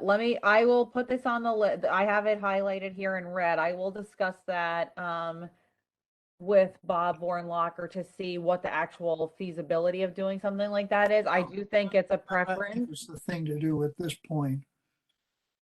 Yeah. Or in the waiting. Maybe it can be done in the waiting for sure. You know, the waiting review of those bids. So I think it's a It may good. make sense for us to do a little research too and see who's out there. So at least, because I do think the question of, do we know if any exist, is going to be the first thing they ask. And if we can come back with, here's 3 different vendors, or here's, you know what, no, they don't exist yet, but we think that this is something we should make clear. It's important to us. At least we have some sort of argument or some sort of counter, if you will, Mhm. for when they try to Actually, shut it down, because they will. what we're applying for, I thought, was really assistance in developing a community energy plan, so that whoever it is that we get to assist in doing this should Help look with this. into this. Right. Well, the grant is for money, and they have a list of vendors that can help us use that grant money that we get to hire someone who is very well versed in this type of thing. So yes, absolutely. They'll kind of help us along with that. But yes, So know. maybe, Tara, this could be worded in a way that we would like to broaden our bid specs, so we do everything possible to include electric vehicle vendors on the list, and with the consultant's help, we could get there. Something along those lines. Okay. To encourage vendors to use Apply. electric Yeah. vehicles. Yeah, well put. Okay. Perfect. Okay, so then the next one we got is for commercial and multifamily properties, which is provide incentives for commercial developers to install EV chargers. The more installed, the less range anxiety for potential purchasers. We add in undergrounding. Sorry, I had to throw that in. I'm not sure what type of incentives the township itself could offer. We could push the programs that are out there and the funding and incentives that are out there, but I don't know that the township itself can offer maybe we can offer incentives in terms of permitting. I think it's already in place. So. Right, it basically is, right. Well, what's that process? Like, what other hiccups would get in the way? I just We could offer all education of our to property owners. Right, we definitely could do that. So what could get in the way? I'm trying to think. So some of these commercial developers might just not want to do it, although they're going to have to do it because of the legislation that's out there. So that kind of also. Yeah, I think there is that. not much to do here.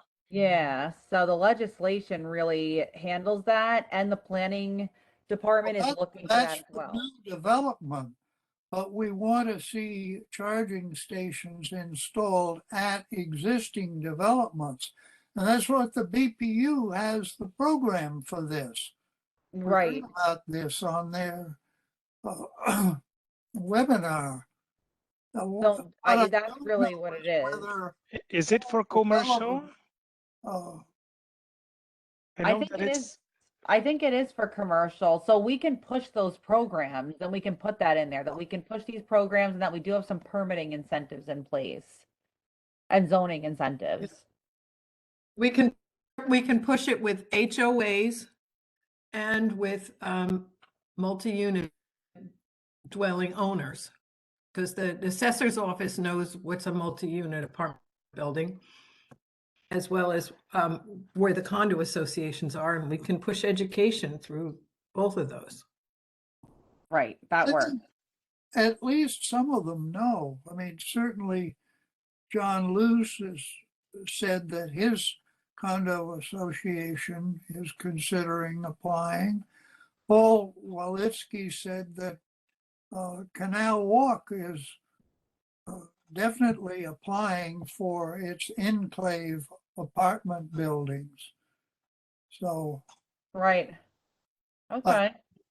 uh, the various RPM buildings should be doing this. All righty, let's see here. So the next one is workplaces. Work with existing and proposed workplaces to install EV chargers for a reasonable fee. This will promote the use of EV, So RideWise has some information about this.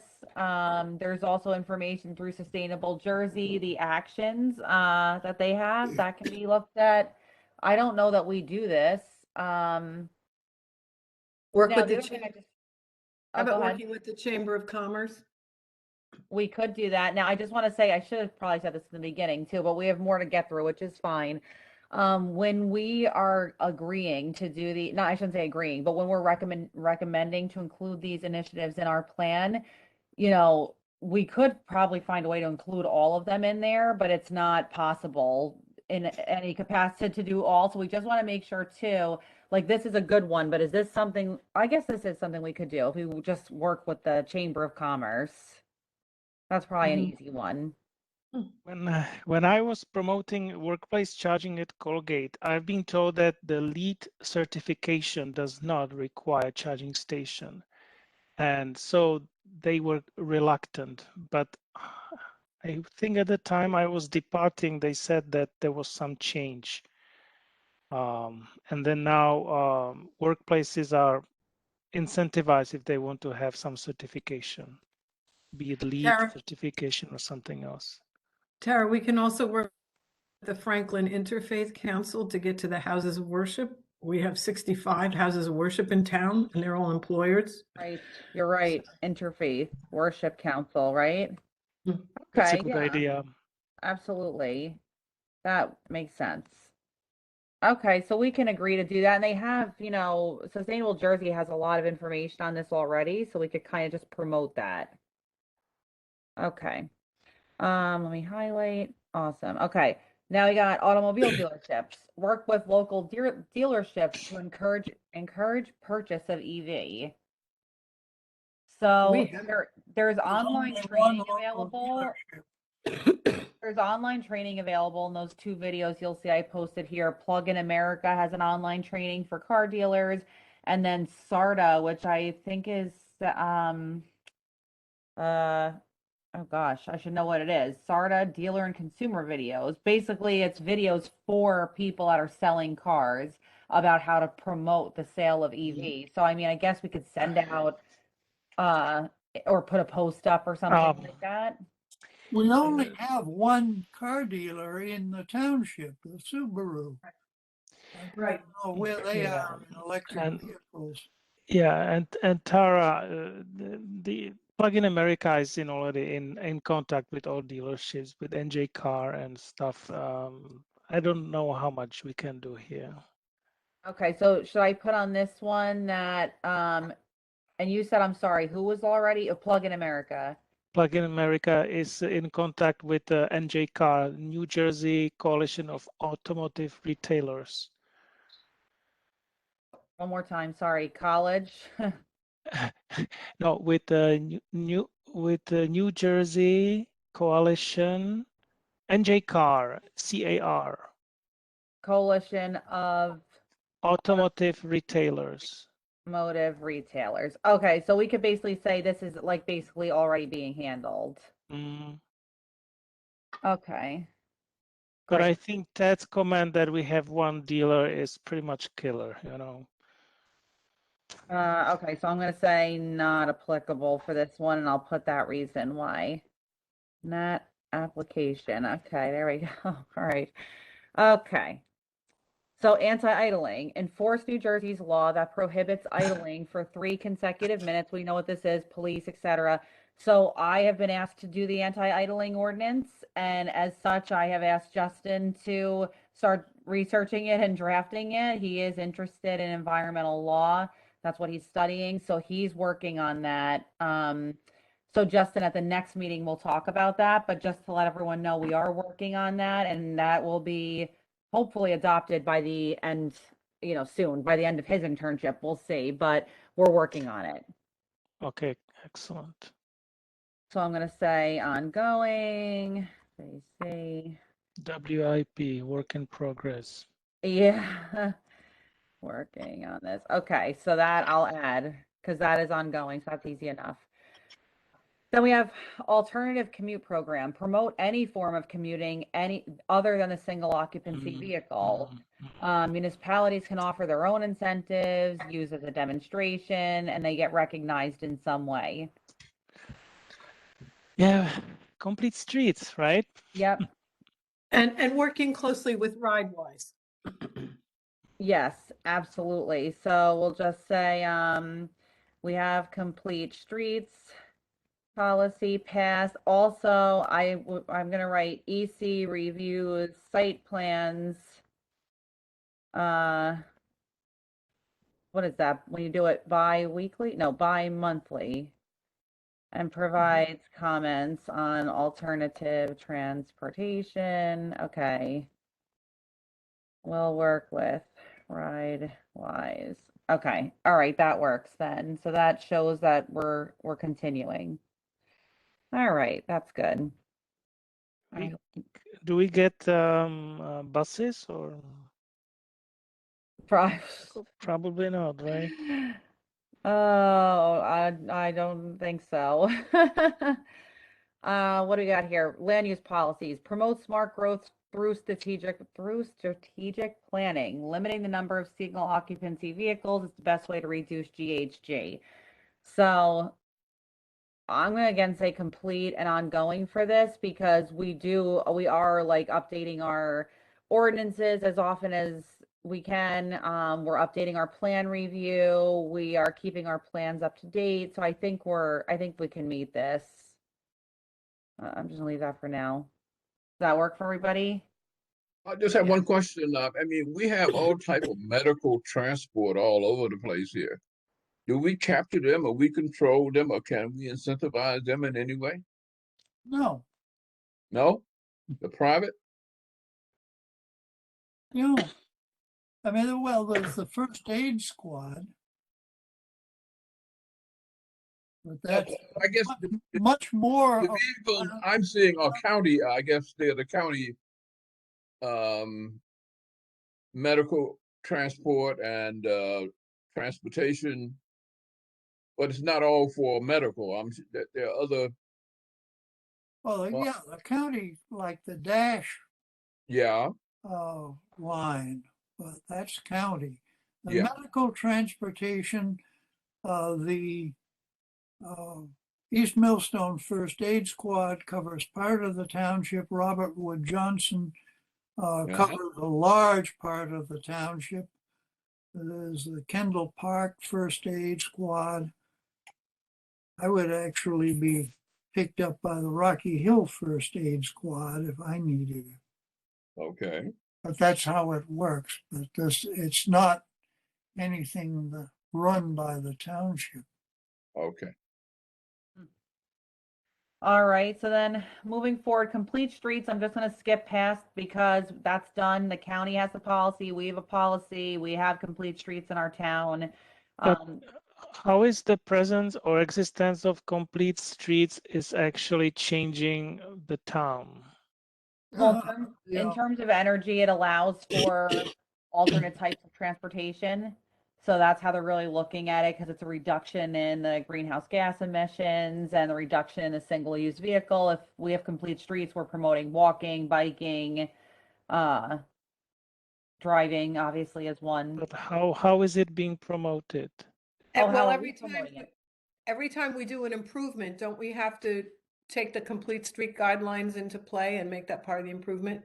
Yeah, so I don't know that we're actively promoting it, but I mean, when we make the improvements, they're there and people see them and the striping is done differently for the bike lane. There's crossing. signage put up, crossings, yeah. Let's see, climate-friendly parking. Parking minimums force developers to construct and maintain lots. Eliminating these minimums reduce unnecessary parking and promote alternative commuting.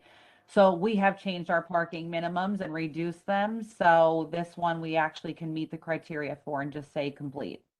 We also, when appropriate, encourage developers to bank parking spaces. In other words, they reserve an area that could be developed for parking if needed, but they don't initially install parking there. And this reduces the amount of parking, the amount of impervious surface. That's a good idea. Okay. Okay, that's good. I'll add that in there. Okay, great. Awesome. Okay, then the last one of section 1 is the transit-oriented development, which is encouraging the high-density development, mixed-use housing types, improved bike pedestrian access. Municipalities can improve infrastructure and safety around and near transit stations. Zoning can be a change to award bonus to TOD projects. And then the last mile transportation should be investigated. So that's basically how do you get from the train station to your job is the last mile or your house. You know, basically anything over that mile or even close to that mile is a deterrent. So I That's the didn't have, thing. I couldn't find anything about TOD, Ted. We don't have any TOD like actively going on, right? Right now? We've never had, I don't think we have anything formal. What we have had is that our redevelopment zone is right across 27 from the suburban transit bus station. So we have buses along Route 27, so we do encourage redevelopment within walking distance of the bus station. So That's Okay, how well, we get the warehouses.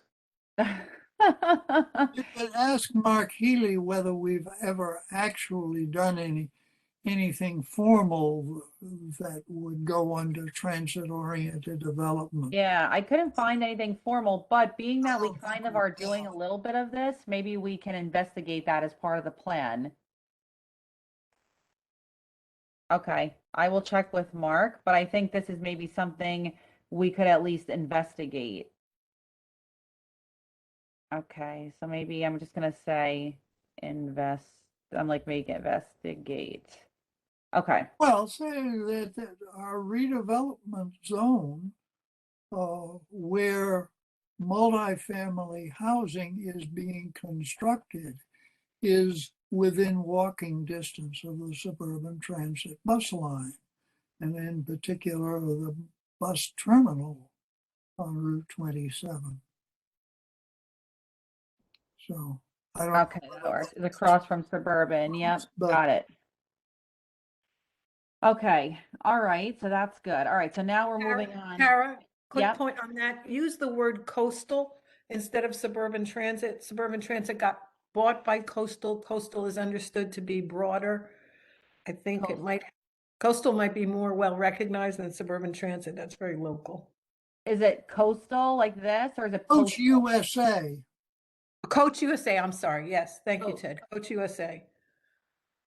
Okay, It's just, perfect. it's statewide, where suburban's very Yeah. local. Yeah. Okay. All right, so now we're moving on, which is to accelerate deployment of renewable, I have to move this here, renewable energy and distributed energy systems. So 2.1, permitting and regulations supporting renewable energy include solar-friendly language in all planning documents and relevant policies. So, who was it that talked to Vince Lupo, talked to someone, man, it's escaping me who it was, but he talked to the mayor. The mayor talked to Vince Lupo, that's our inspector. I'm sorry, our zoning officer. No, he is our zoning inspector. And he said that we do have a very liberal policy, especially compared to the towns around us when it comes to solar friendly zoning and language and relaxing the permitting. reducing the fees. So I think his opinion was that we already have completed this. I can get the exact language from Vince Lupo. I think we were copied on the email, at least I was. Yeah. Construction official is his official title. And Right. that means something. Yes. And whether we want to add to it, we had emails about technical assistance training from TCNJ for municipal officials about solar. And Okay, got it. I think maybe it was promoted, maybe we encouraged municipal employees to take advantage of this TA training. Whether there's a way to work that in there. that's Yes, being I provided by- thought they had something here, but I guess they don't. So let me add that in there. It's Okay. training through, It's TCNJ that makes this technical assistance training for municipal code officials regarding solar. okay, I municipal. can forward you the email, Taris, if you want to tweak the language a little bit. 'cause Perfect. Okay, that's good. No, I added that in there. That's perfect. Okay, great. You All can right. select the whole column and make it wrap. The whole column will do that? Yeah. Thank you. I have it on wrap. Look, see this X cray. Okay, all right. No, tap wrap text twice because there is a dash to it. Okay, Yeah. good. It needs to have a check mark. Thank you, Stan. All right, the next one we have is the wind-friendly ordinance. We don't have a wind-friendly ordinance. Oh my goodness, this is very It's not broad. really, it's not really feasible, We correct? are not in a wind zone. Right. Okay, just want to be sure, not Well, feasible. we have Not some applicable. sort of an ordinance. If you look in the Sustainable Jersey, I mean, we've had that for at least 2 Sustainable Jersey certifications because it Did we? doesn't expire. I've forgotten just what it says, but Okay, I'll look and see, but in terms of like actually doing some type of wind generate, okay, so you know what? There is like a wind, let me keep the note here too. Check with Sustainable Jersey certification to see narrative. Okay. what I think this really means is if somebody wants to put a small wind turbine on their roof, that we don't forbid it. Got it. Yeah, you're right. Okay. I've gotten information about them in the past. Okay. All right. I will add that in then. Then we have same thing for biomass. Biomass facilities may be a good source of energy production. However, not each facility will reduce pollution. Case by case review is recommended. I'm not really sure exactly what, I guess this is like, do we have any biomass facilities? Are we interested in investigating a biomass facility for the township? Every fireplace should be biomass. I mean, before like a township project, is this something that? Oh. I don't see where it certainly, you're not talking about compost in the backyard. But, Yeah, I'll fix up the language, but I'm just gonna put not interested right now, and I'll make it. Can every fireplace be considered biomass energy production? No, I don't think so. Besides, biomass is just taking what is grown and putting it back into the atmosphere as CO2. I feel somewhat guilty every time I have a fire in my fireplace, but I'm only accelerating what would happen anyway to the dead wood that I collect. Yeah, I mean, Yeah, I don't feel bad when I use wood in my fireplace because if you do it correctly, you don't need to use a ton of it. Right, that's true. Well, it can decrease the amount of fossil fuel that you use to yeah. your house. If you need to heat, then one way or another. Well, I guess I don't use fossil fuel for my house because of the geothermal and solar, but Which is wonderful. So maybe I should not comment on my wood burning stove. so do you have a heat pump? We have geothermal, for our But you HVAC. you And then mentioned the only thing it needs is really electric, but we have solar panels on 3 of our 4 barns, so we produce 110% of our electric. So, but I'm making up for the fact that we have tractor and lots of gas powered farm equipment. So, Mhm. All right, the next one, first responder training on solar. So I think this is something, again, we'd be interested in, right? It's easy to Mhm. provide the training. It's something we can highlight. So yes. I don't know. Are you asking me? Yeah, you and anyone else, but yeah, you in What does particular. that mean? Training firemen about what they have to do if there's solar cells on the roof? Right. They should not step on them. Right. There's a training and you see, so in this resources here, Keene University has a fire safety training that you can attend specifically for solar. I think you have to pay for it. It I don't remember it being an obscene amount of money. But if that's something the township could do is send, some of our fire professionals there, maybe that might be. Remember, for the most part, we have volunteer fire companies, but Right. our fire inspectors, who are township employees, also respond to fires. And So could essentially, we it's send the part of fire it. inspectors who are township employees maybe for this training? And could they then maybe help with the training for the volunteers? Yeah, they may already know that. And we have mostly volunteer fire companies, you said, right? Yeah. Yes. Yeah. Mhm. Tara, I'll do a little research on that too, because I have a friend who's the president of a very progressive volunteer fire department, and they're doing all sorts of this stuff. Great. So I'll find Okay. out what he's doing. They're in Bucks County. They've got a lot of money. They do some pretty wonderful stuff. Pennsylvania? Yeah.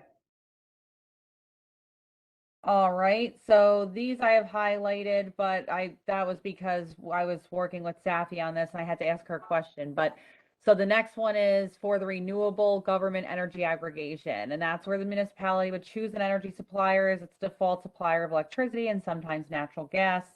All the residents would get that supplier. The pooling of resources allows us to negotiate better pricing, and comes from renewable sources. So is this now, when we say we're interested in this is like we're interested in researching this, we're interested in potentially putting it forward, A citizens group, and I think that Food and Water Watch was behind this, has presented a petition to the council to adopt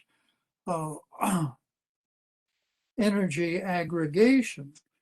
And basically, the council has negotiated with them a little bit to push back the deadline by which we have to take some sort of action, or it will go on the November ballot. But the process is, first you hire trying to remember just what they're called, but essentially a firm that serves as the middleman to solicit bids from energy providers to be the energy aggregator and provide electricity for the entire township. Council looked into this quite hard some years ago, but a lot of the council weren't ready to buy into it, so it didn't go anywhere then. But We can actually partner with other townships to make stronger purchasing power. I know that Princeton is very much into this. yeah, that's a possibility. Well, I think Princeton, they had one contract, and when it came time to Renew. get another one, they couldn't get a bid that they wanted to accept. Mm. Mm. All right, so I'm going to leave that then as ongoing. It sounds like the council is really working on this, and it's going to be something that's going to be coming down the pike maybe at some point. So I'll keep it on as, ongoing. Yeah, for well, now. certainly the township is more actively looking at it right now. You can mainly check with the mayor, Yes. Okay. who's always been for it. All right. The next one we have is municipally supported community solar, which you all know is, you can partially own or subscribe to a solar project located off of the property and receive credit on the utility bill for renewable energy produced. I think we've talked about this in the past and looking into it. I know there was some information out there, so I can keep this on as something, I can say interested, we'll investigate. Well, you remember, if we'd had a February 21st meeting, we would have had Yvette Villasus of Solar Landscape talk to us about that. But I guess there was certainly no room on tonight's agenda. Okay, so I'm going to discuss that with us in the future. Yeah. Okay, so we'll keep it in as something that, yes, we're talking about it, we're interested in it, and we will And kind of look into it. Dimension Solar was getting contracts with several warehouses to put solar on their roofs to provide community solar. I don't know what came of that. They may not have gotten approved in the first round of applications for this. And who was it? Dimension Solar. Somewhere on my computer, I've got information about this. Yeah, it is one of the provider of the community solar program, right? Yeah. Specifically the LG warehouse and two other warehouses they had lined up for this. Okay, I'll find out. About it. I'll find out about that. All right, then we have the solar purchasing program. Municipalities can use collective bargaining power and state contracts to get better pricing, fast shipping. This I just have blank right now, but Well, if there's a state contract, we use it. okay, if on state contract. Okay. Then we have the Solar Eyes campaign, which is how municipalities encourage roof or ground mounted solar through solar purchasing. The municipality puts out an RFP for solar installers to provide special pricing to residents for a limited time. Once a few installers are chosen, installers can work with residential and commercial properties. Education and outreach are critical in this initiative. Is this something we'd be interested in potentially looking at, or? Didn't we talk about this and say we really don't have the land for ground mounted? Because we can't use preserved farmland. I think we came up with a stumbling block there. Am I misremembering? So we can say we're interested, but not for the ground mounted, only for the roof mounted. Yeah. Roof. Well, we have roof mounted on the municipal building. Okay, land We for. could put solar on other municipal buildings. Yeah. And maybe partner with the Board of Ed in doing it in a Board of Ed building. That's Well, a good I idea. talked with the county, because this was really done with the county improvement, whatever they call it, the authority set this up, and all we had to do essentially was to agree to buy the electricity generated by it. Okay, That was 10 years ago. And yeah. Did we do it? All right. yeah, we have solar cells on the municipal building. Okay. So that's one place. We could do And more, for right? 10 years. All right. The next one is solar marketplace campaign, which is municipalities can host an online solar marketplace where satellite photos are used to provide a quote for rooftop solar. I don't know that this is something we really want or need to get involved in. This seems to me like it would be an extensive undertaking. Well, Yeah, Google already has an app that does this. Right? Right, Stan? This is the Google app will do this. I'm not sure whether this is it. well, the one time I talked to solar Solar project.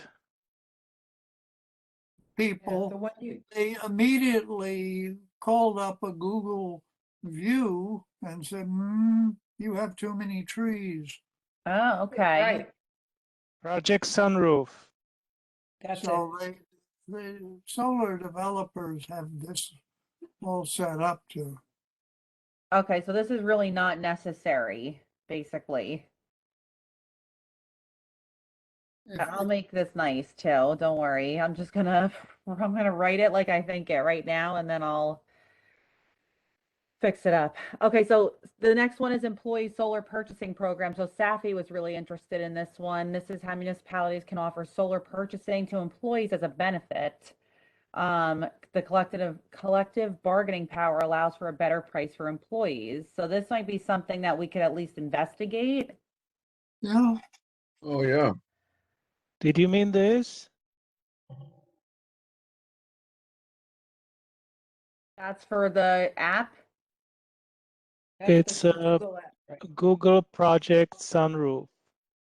Okay, awesome. Thank you, Stan. Yep, so I wrote that down. All right, we're almost at the end of solar at least, or renewable energy generation. So the next two kind of go hand in hand. Buy renewable electricity for municipal and school facilities. Basically, that's exactly what it sounds, is we want to try and buy renewable energy from a supplier. we do. And then also many municipalities will hire an energy consultant to review best sites, leasing versus purchasing. These can then serve as a demonstration project. So Ted, you were saying we do already do this. Well, I know if you look into our Sustainable Jersey certification, I tracked it down. And Carl Hauk should know, at that time we were buying, apart from what we generate on the municipal building, we were buying from a company that 17–18% of their electricity was from renewable sources.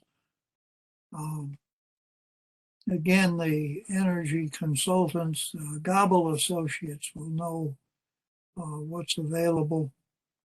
Perfect. Um, Okay. So I but can, you will find We out, could buy more.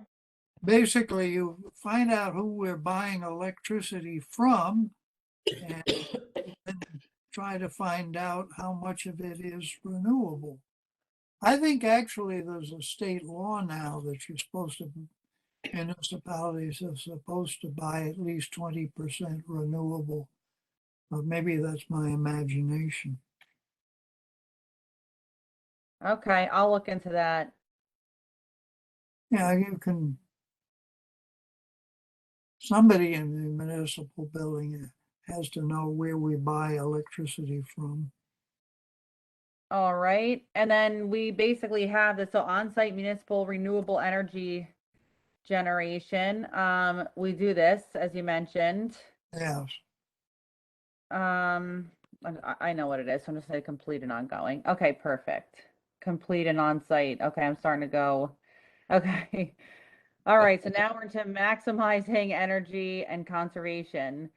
So we have reducing energy usage in municipal and school buildings. So this is doing energy audits to identify energy conservation measures.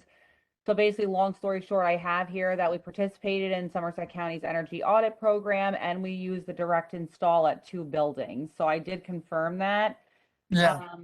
Part of this grant application I have in the application is to try to get more free energy audits from the Office of Clean Energy. So that's another part of it. Then we have energy efficiency outreach campaigns. So that's generating interest in energy efficiency to the public through mailings, workshops, social media, etc. So I think this is something we can at least say like interested, right? Yeah, we tried this once and there was massive disinterest among township businesses in in their getting energy audits. But maybe with social media, we can get more interest. Okay, that's good to know. All right. Next we have residential energy efficiencies. That's encouraging the residential energy efficiency by promoting the programs that are already in place. So that works to keep that in there. Yeah, All right, commercial energy efficiency, that's kind of what we were talking about above. So I will just add in, I'll make it red so I know to add it in that, you know, we're interested in working on that and that we tried it in the past, but maybe we can get some more leeway. And again, we can work with the houses of worship in town because they're big building complexes. Okay, perfect. Is there any way in those energy efficiency programs added insulation? Added insulate. I'm sure there is. I'd have to look at each individual program, but that's something we can do. If we get the grant, that'll be part of our work. So this, what we're deciding is just like what we're kind of saying, hey, we're going to do this in our plan. When we get to the actual plan part, we'll have to actually like do all this research Right. and all that. But yes, that's a Because good point. something that doesn't exist much here in Europe, they do triple pane windows now. Triple Oh. pane. Oh, wow. Okay, that's good to know. And they have insulation that is being done on old houses. They put a thick polystyrene, like 4.5 inches layer all around. And the Oh, government wow. is co-sponsoring that. That's excellent. All right. So the next one, this one I think is kind of interesting. Municipalities can promote green leases in which the upgrade and replacement costs and the subsequent savings are split by the landowner and the tenant. So one of the things that Sustainable Jersey in particular has found is that, you know, landlords are not super excited about doing energy efficiency upgrades sometimes because, you know, they'll do the cost and maybe the renter might get the benefits, you know. And then same thing with the renter. They're not interested in putting in improvements because they don't own the place. So this is kind of promoting a green lease in which both kind of share the cost and the benefits. Is this something we'd be interested in maybe looking into? I would think so, yeah. Yeah, okay. So exploring the financing options for this, because I think there may be some financing for this kind of work that's beneficial. yeah. Now, people like RPM might be interested in this. Right. You're right. All right, then we have demand side management and demand side support. So basically the demand side management means when you shift your electricity usage to off-peak hours. Multifamily houses and larger commercial buildings can sign up to do that directly through their utility. The demand response is a similar process for industrial operations, but they do it only during the most strenuous time periods. The program can be participated in by contacting their curtailment service provider. So this is for commercial buildings, multifamily houses, and industrial. So really all we can do is like promote that that's a possibility. So it's not a huge undertaking and it's something that might be helpful. If And that's for your information, I was trying to get a different service, the residential load management service, which is essentially time of use. And PSCNG doesn't do it. They don't say they don't do it, but essentially the deal killer is that if you have net metering solar on the roof and you want to have time of use, they don't have meter for that. oh. For residents. Oh, geez. Okay, that's good to know. Well, that's good to know for the plan because we could list that as a reason if it doesn't work out or what the problem is. Okay. I'm still fighting with PSCNG because, I asked them a year ago and they replaced meter and it was still the same meter. And then I asked them at the end of last year, and they again replaced the meter with the same type of a meter. And every time I ask the technician who comes, is this the right meter? And they say, yeah, absolutely, this is the one, yeah. And it just doesn't show the differentiation between peak and off peak. It's very frustrating. Oh, God. Yeah. Oh, geez. I, Because now I have 2 electric cars, so I need more energy than the solar system can deliver. And I have the ability to shift the demand from day to night, right? Oh, So interesting. no, I mean, my Chevy Volt, it automatically, it does the charging in, between midnight and 6 a.m. or whenever it needs of to course, start. so we call it automatic, but from the utility viewpoint, that's not every EV owner understands it and behaves like that. And Ted, you are not incentivized, right? I'm not incentivized because Exactly. it does it. All right, so let's move on to the end of this one. We have street light conversion. So this is working directly with our utility and BPU to replace bulbs with LEDs in the street lights. Good, we'll attempt it. Well, we've been asking the BPU about this for years, and this possibility proceeds at glacial speed. Okay, well, that's good to know because if we're doing this plan, which is approved by them, then that's, we should be able to, hopefully, if we Yeah, use yeah, it. Actually, the moment it's possible, we will do it, I guess, right?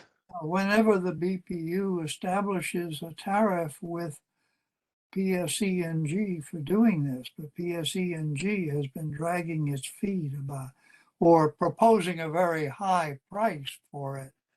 Right. Really. Okay. I mean, All right, so now we're this on. is what we get from Upendra. Now we're on to Everyone, the next. I'm sorry, I have to jump off. I have to get up at 5 tomorrow, so I have some things I need to take care of before I go to bed. But Thanks for staying that late. I'm also I'm sorry to passing. leave. I really do want to stay throughout, but I have to be realistic about my energy levels. So Understandable. Sure, we understand now. Absolutely. thanks Bye. everyone. Have a Bye. good night. All right. All right, we're almost done. So we'll just try and get through these as quickly as possible. So now we're in section 4. We have buildings electrification, and that is where municipalities promote the use of heat pumps, electric water heaters, electric appliances in commercial buildings by implementing them in municipal facilities. So what's the thought on that? So basically we're telling people, hey, we want you to use heat pumps, electric water heaters, and electric appliances because we use them in our facilities. Yeah, but how do we tell them? But I guess like show that we're using it or make posts about it, So maybe I can say like when we do this, we can promote. Can we do a sustainability fair? Social media, sustainability fair. Eco fair, green Okay. fair. Can we comment on this kind of stuff in our municipal land use when we update the master plan? Is there a chance to talk about mechanicals in a building? In the Plan, I don't think so. not really. Yeah, I'm trying to think of where we could. If we were to develop a sustainability element, we can probably discuss it in that portion. Yeah, so that would be like one element of the plan. Yep. Yeah, maybe we look at broadening the plan to include a sustainability. We would explore the possibility of that. Okay, that's a good idea. Sustainability element. Okay.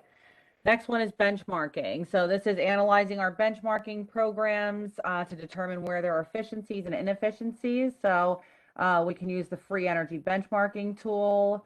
Now this has been used in the past when we've done energy audits. So we have some of this data. If we do more energy audits, the benchmarking will be done that way as well.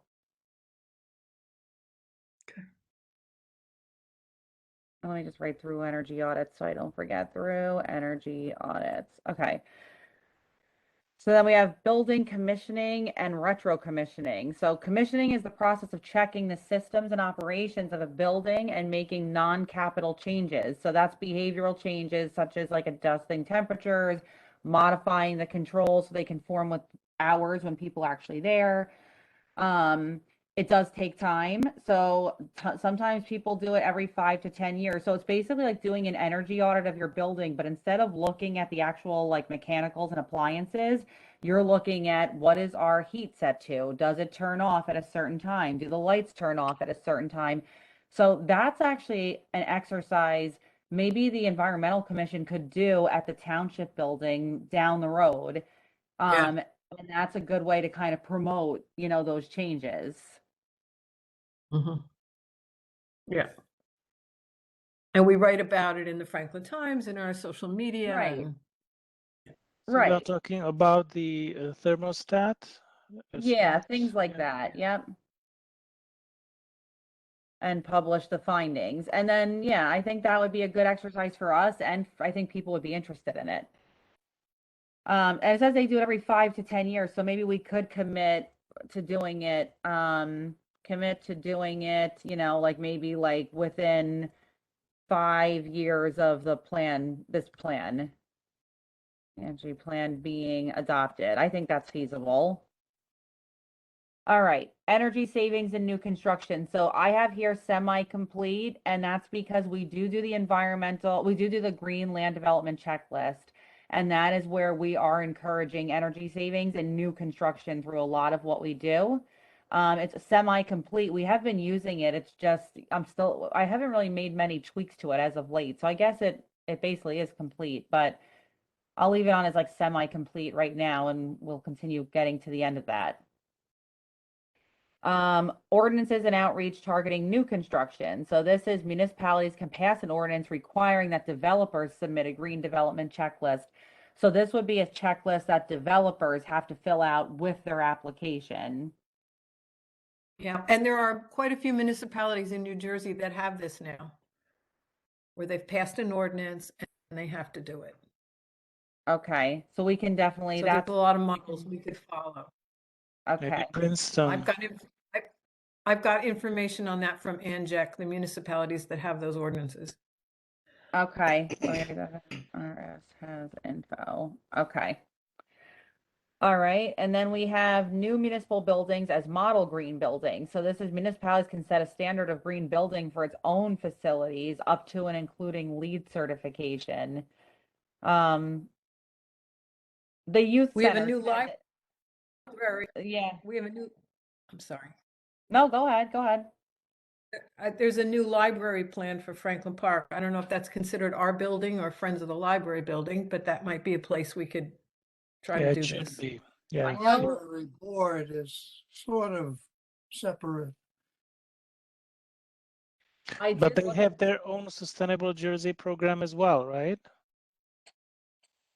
I I think don't know so, that yeah. libraries do, schools do, but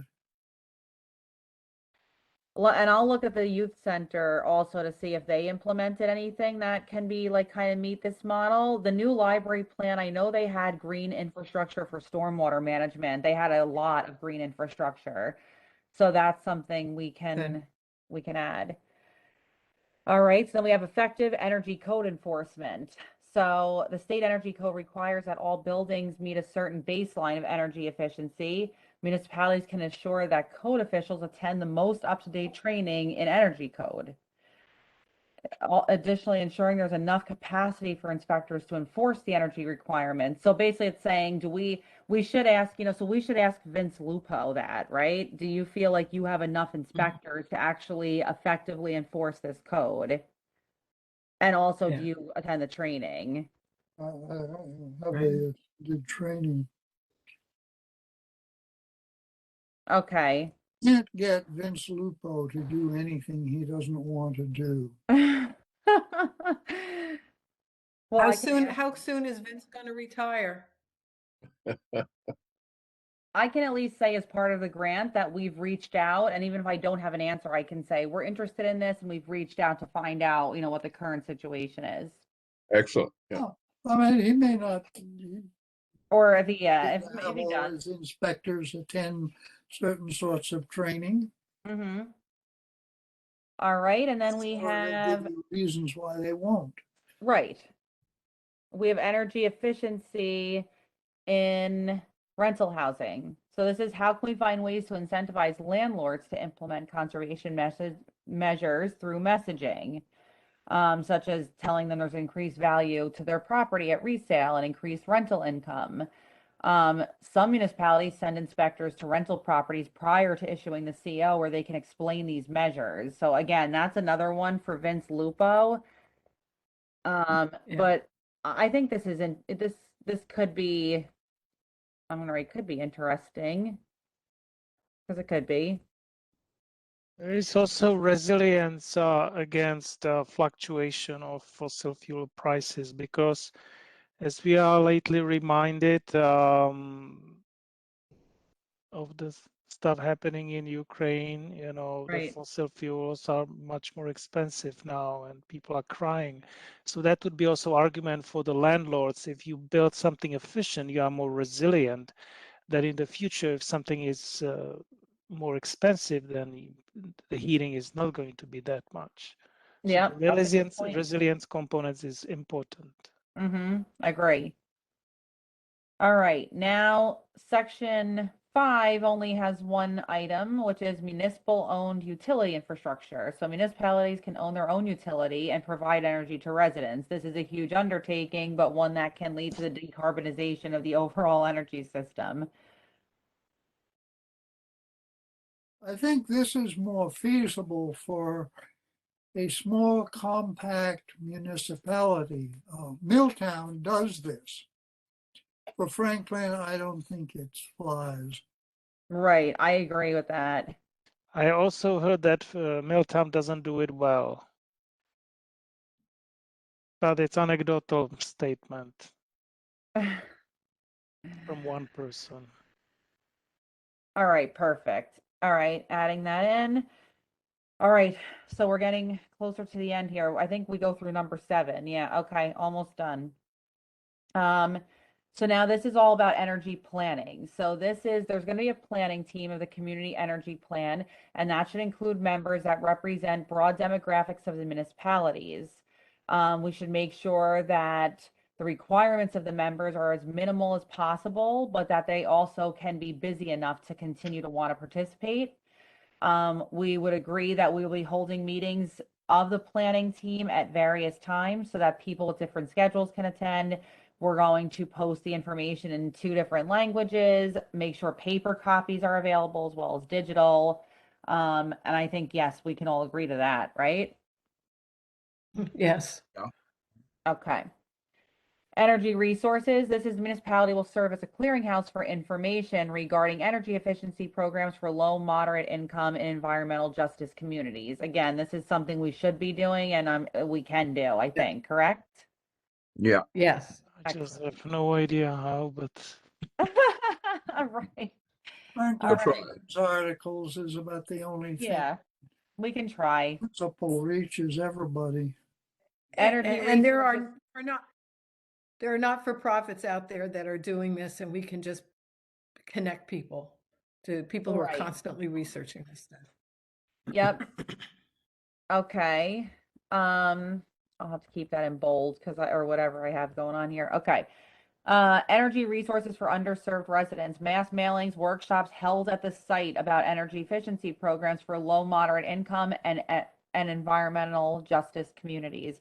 So that is an important part, is that it's, we don't hold all of these meetings at the municipal building. We go there to the building so that they can attend and make sure it's at a time they can attend and that it's in the language that they are most comfortable with.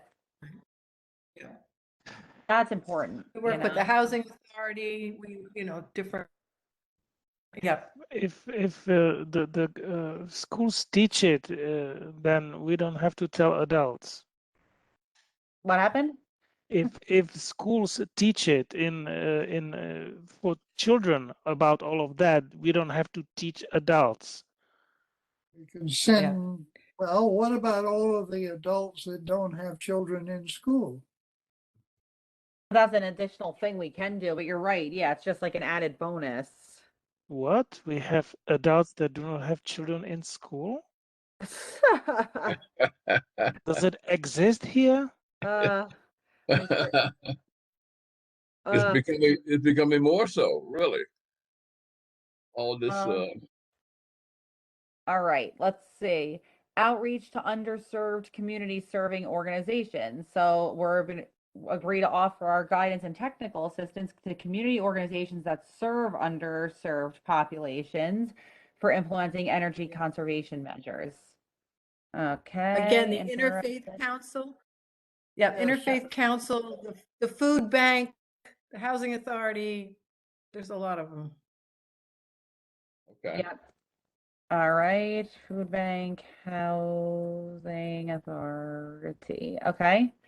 Renewable energy generation in distressed communities. So this is partnering with solar providers to carve out discounts for low, moderate income and EJ communities.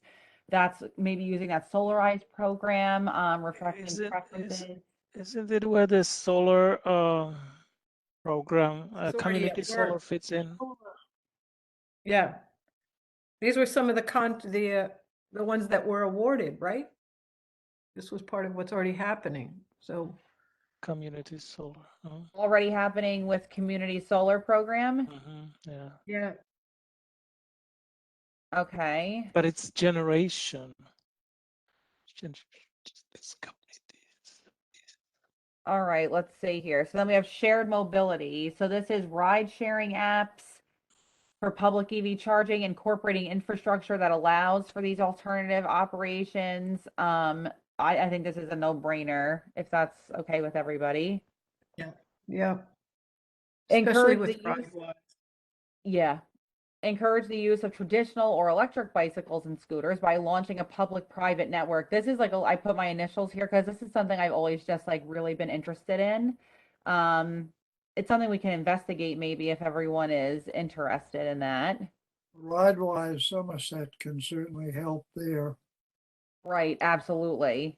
Absolutely. And oh, another person that can help is our new Trails Advisory Committee member. His name is Christopher Gonda, and he is, I don't know his exact title, but I basically want to say he's in charge of Keep Middlesex Moving, which is like our ride-wise for Middlesex County. So he could be really helpful also. And he grew up in Franklin. Bill.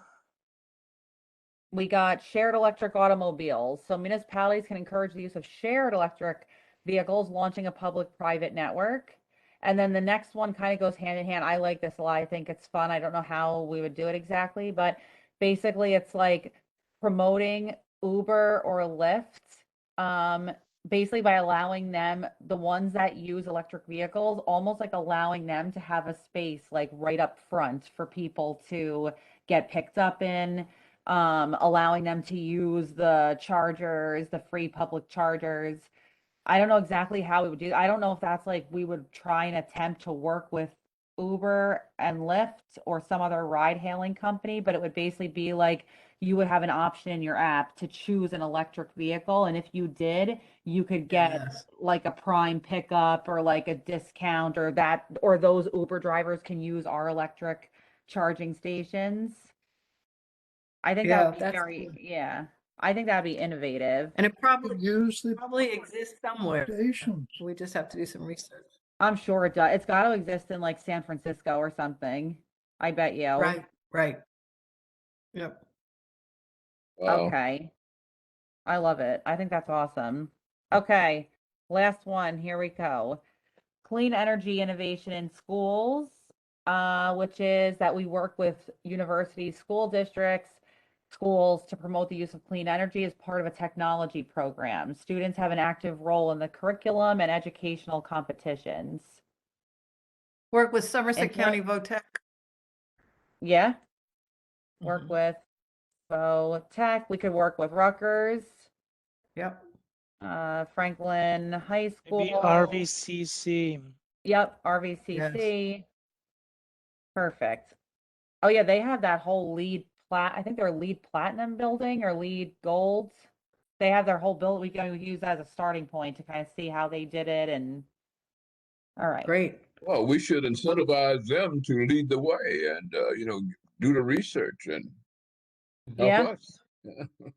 We could maybe do that as we like kind of once we start getting all of this work in place, maybe that's something we can do is like do one of our meetings there and tour their building. I've toured their lead platinum building and it's amazing. They'll show you everything they do and it's incredible.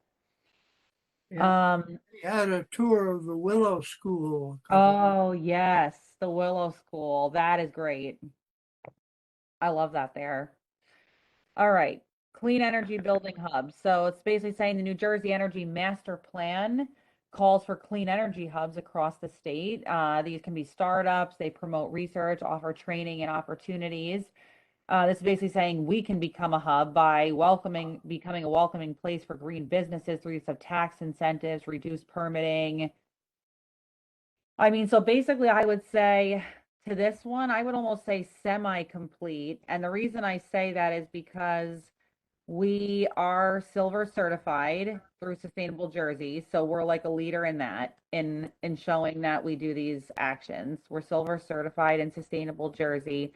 We do have permitting allowances for solar and I think wind, like Ted said. Parking reduction. Parking reductions. And then there was something else I wanted to say. Oh, hosting sustainable business networks and events. So I don't know that we host them as much, but I know we attend them, right? Absolutely. And I think you can say something about immediate access to Rutgers and Princeton. Both from a academic and incubator Right? point of view, Yep. access to And all this yeah, research. we can even put RVCC and even Duke Farms because they've always kind of talked about for a long time trying to form one of these hubs. All right, creative pilots are larger scale projects that highlight cutting edge technology. So, I mean, this is not something we can be like, yes, we are interested. No, we are not. I think we could basically say, like, as we do this plan, we may come across something that Yeah, inspires we'll look us. to and, identify. yeah, this plan. The Claremont Avenue School was along those lines. Claremont School may fit the criteria. That's a good point. It's lead gold. They didn't have the money to go. Don't they have triple pane windows actually? They might. I Okay. Tosnack would know. We were there, and I think they told us that they have triple pane. Triple pane. All right. And they have solar roof ready, but I don't understand why they still didn't put the solar there, but whatever. All right, we have energy storage. I think we've talked about this at one of these meetings, the storage of energy, as well as the supplies. This is interesting, Yeah. And it's along the lines of resilience as well. I think there could be some project within the municipal complex to put a few either Tesla power walls or something and have it as energy storage. Do we have IT center in the municipal building? An IT, like where the servers are? Yeah, server. Yes, I think so. Because they should benefit from that in case of power outage. Maybe they already have something. Maybe they're in the cloud. Okay, I can check with them. Or maybe the police, they should have backup in a sense, because if they're considered critically important, then they should have some energy storage. Because we don't really have hospitals here, right? I Not in mean, Franklin Township, no. no. Yeah, we have very near in New Brunswick that too, and but Bob Vornlacher should know whether we have uh, energy sort of storage. backups we have, particularly for the police station. Okay, I'll check with him. All right, the next one we have is microgrids, basically saying that municipalities could contribute to this by developing a microgrid that fuels all of its own buildings, and that you can get money through BPU to do a feasibility study for this, which I did look up. So doing the feasibility study is the first step, and that's like a grant process, which maybe we could look into doing after we do this community energy plan to see if it's feasible. This is Yeah, we difficult. talked about Microgrid is difficult.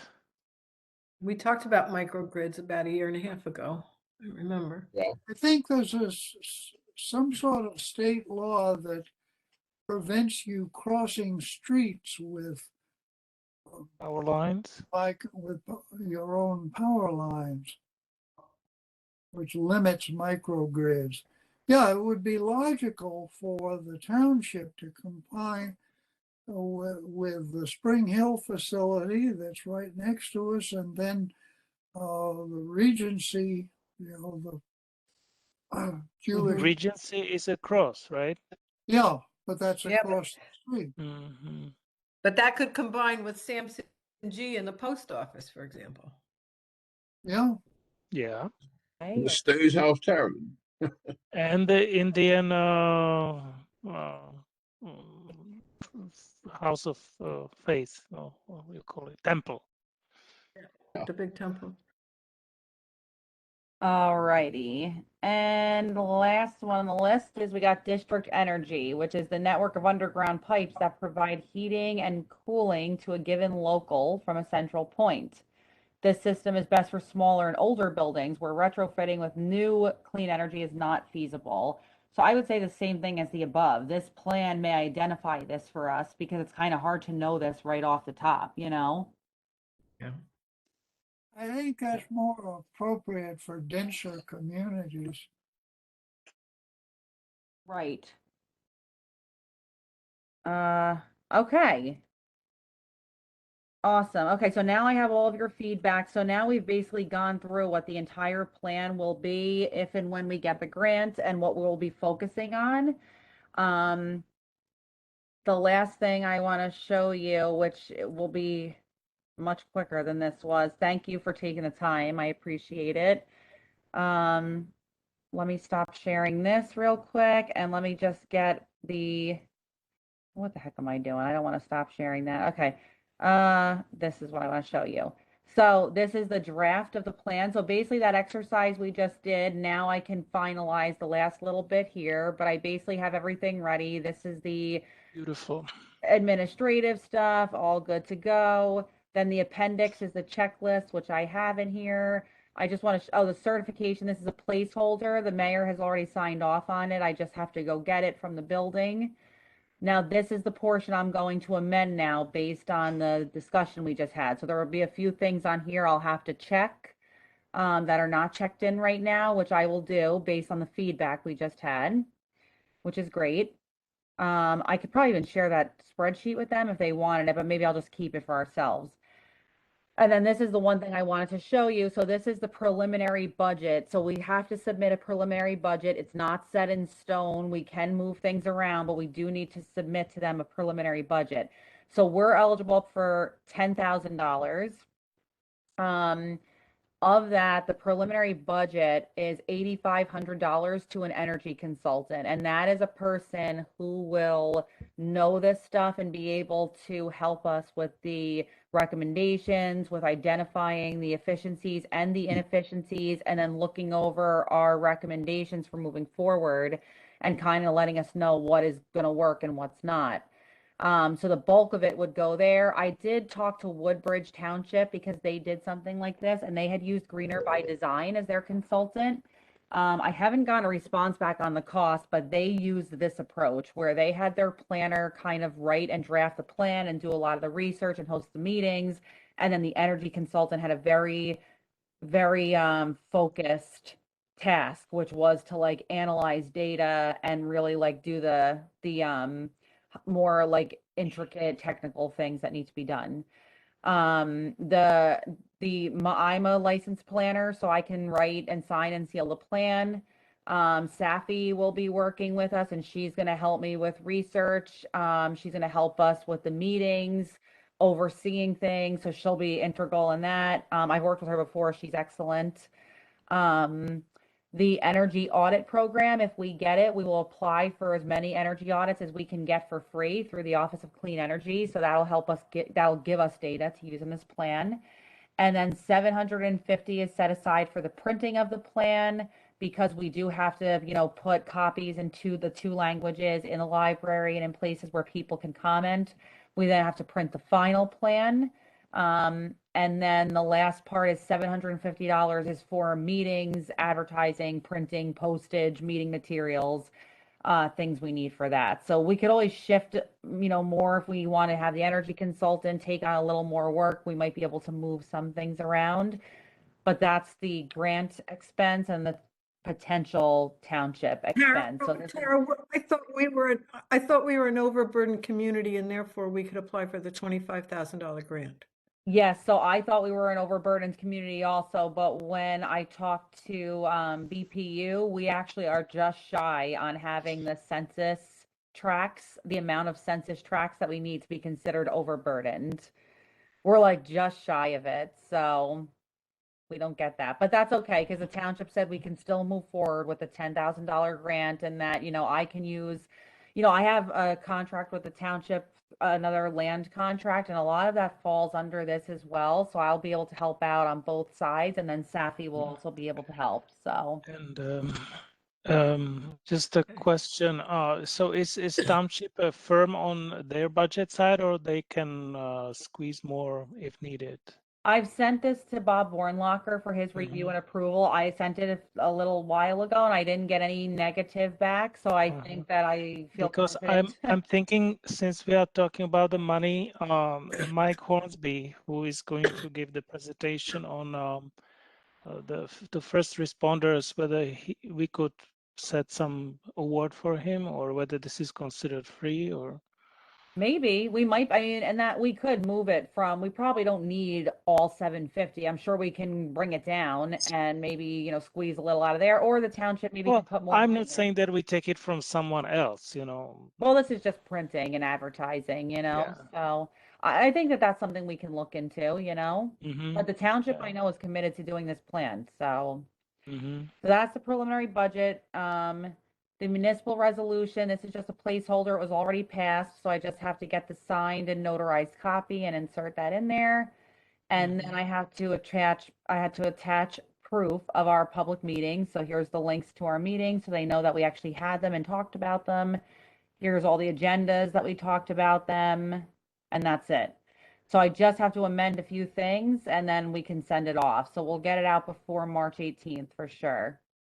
Well, Tara, one Tara, one that's thing, I'm sorry, going Go ahead. back to, I'm sorry, go ahead and finish and I'll No, come I'm in. done. Go ahead. Go ahead. No, I was saying, somewhere in it, when we were talking about energy, we never used the word net zero building, which says a lot in a few words. And, our goal is to,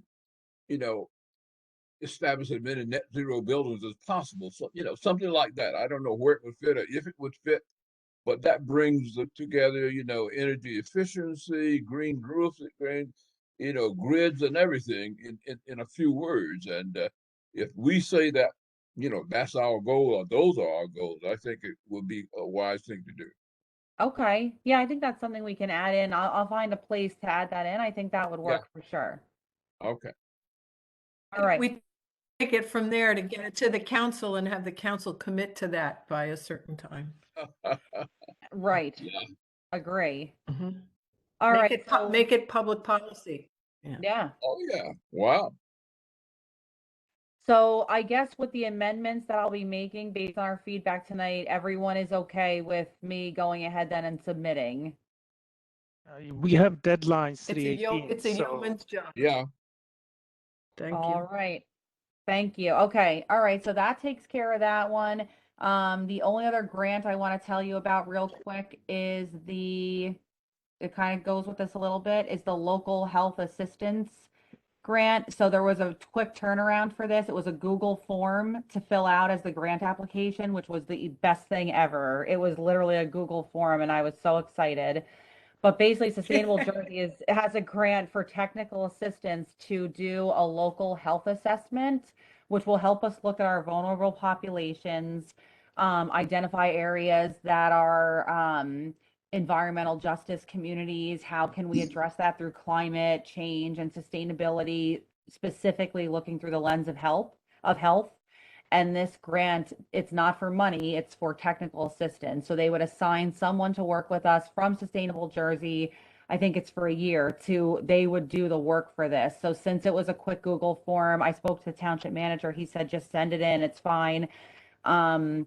We got an email actually from Sustainable Jersey on Friday and they said, we have good news. It's not 100% official yet, but you're in the running to get the grant. And so they set up a meeting for us tomorrow to go over some little details. So I think that's looking good. So I'll Wow. let you know Well if done. we get it. Yeah, I'm hoping we get it, And that's Great. it. That's what I've been working on. So it's been crazy. But it's good. like, Well, this is a huge job, this undertaking. Yeah. Thank you so much. Oh, no absolutely. problem.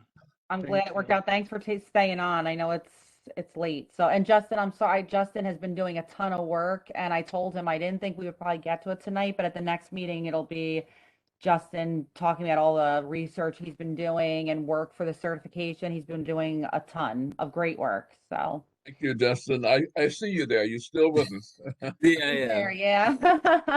we are the Fantastic. strong core. Yes. All right. So Fantastic. that's it. That is it for me. All right. So, are we ready to adjourn? I guess we are. Well, do we go back to the public again? Public?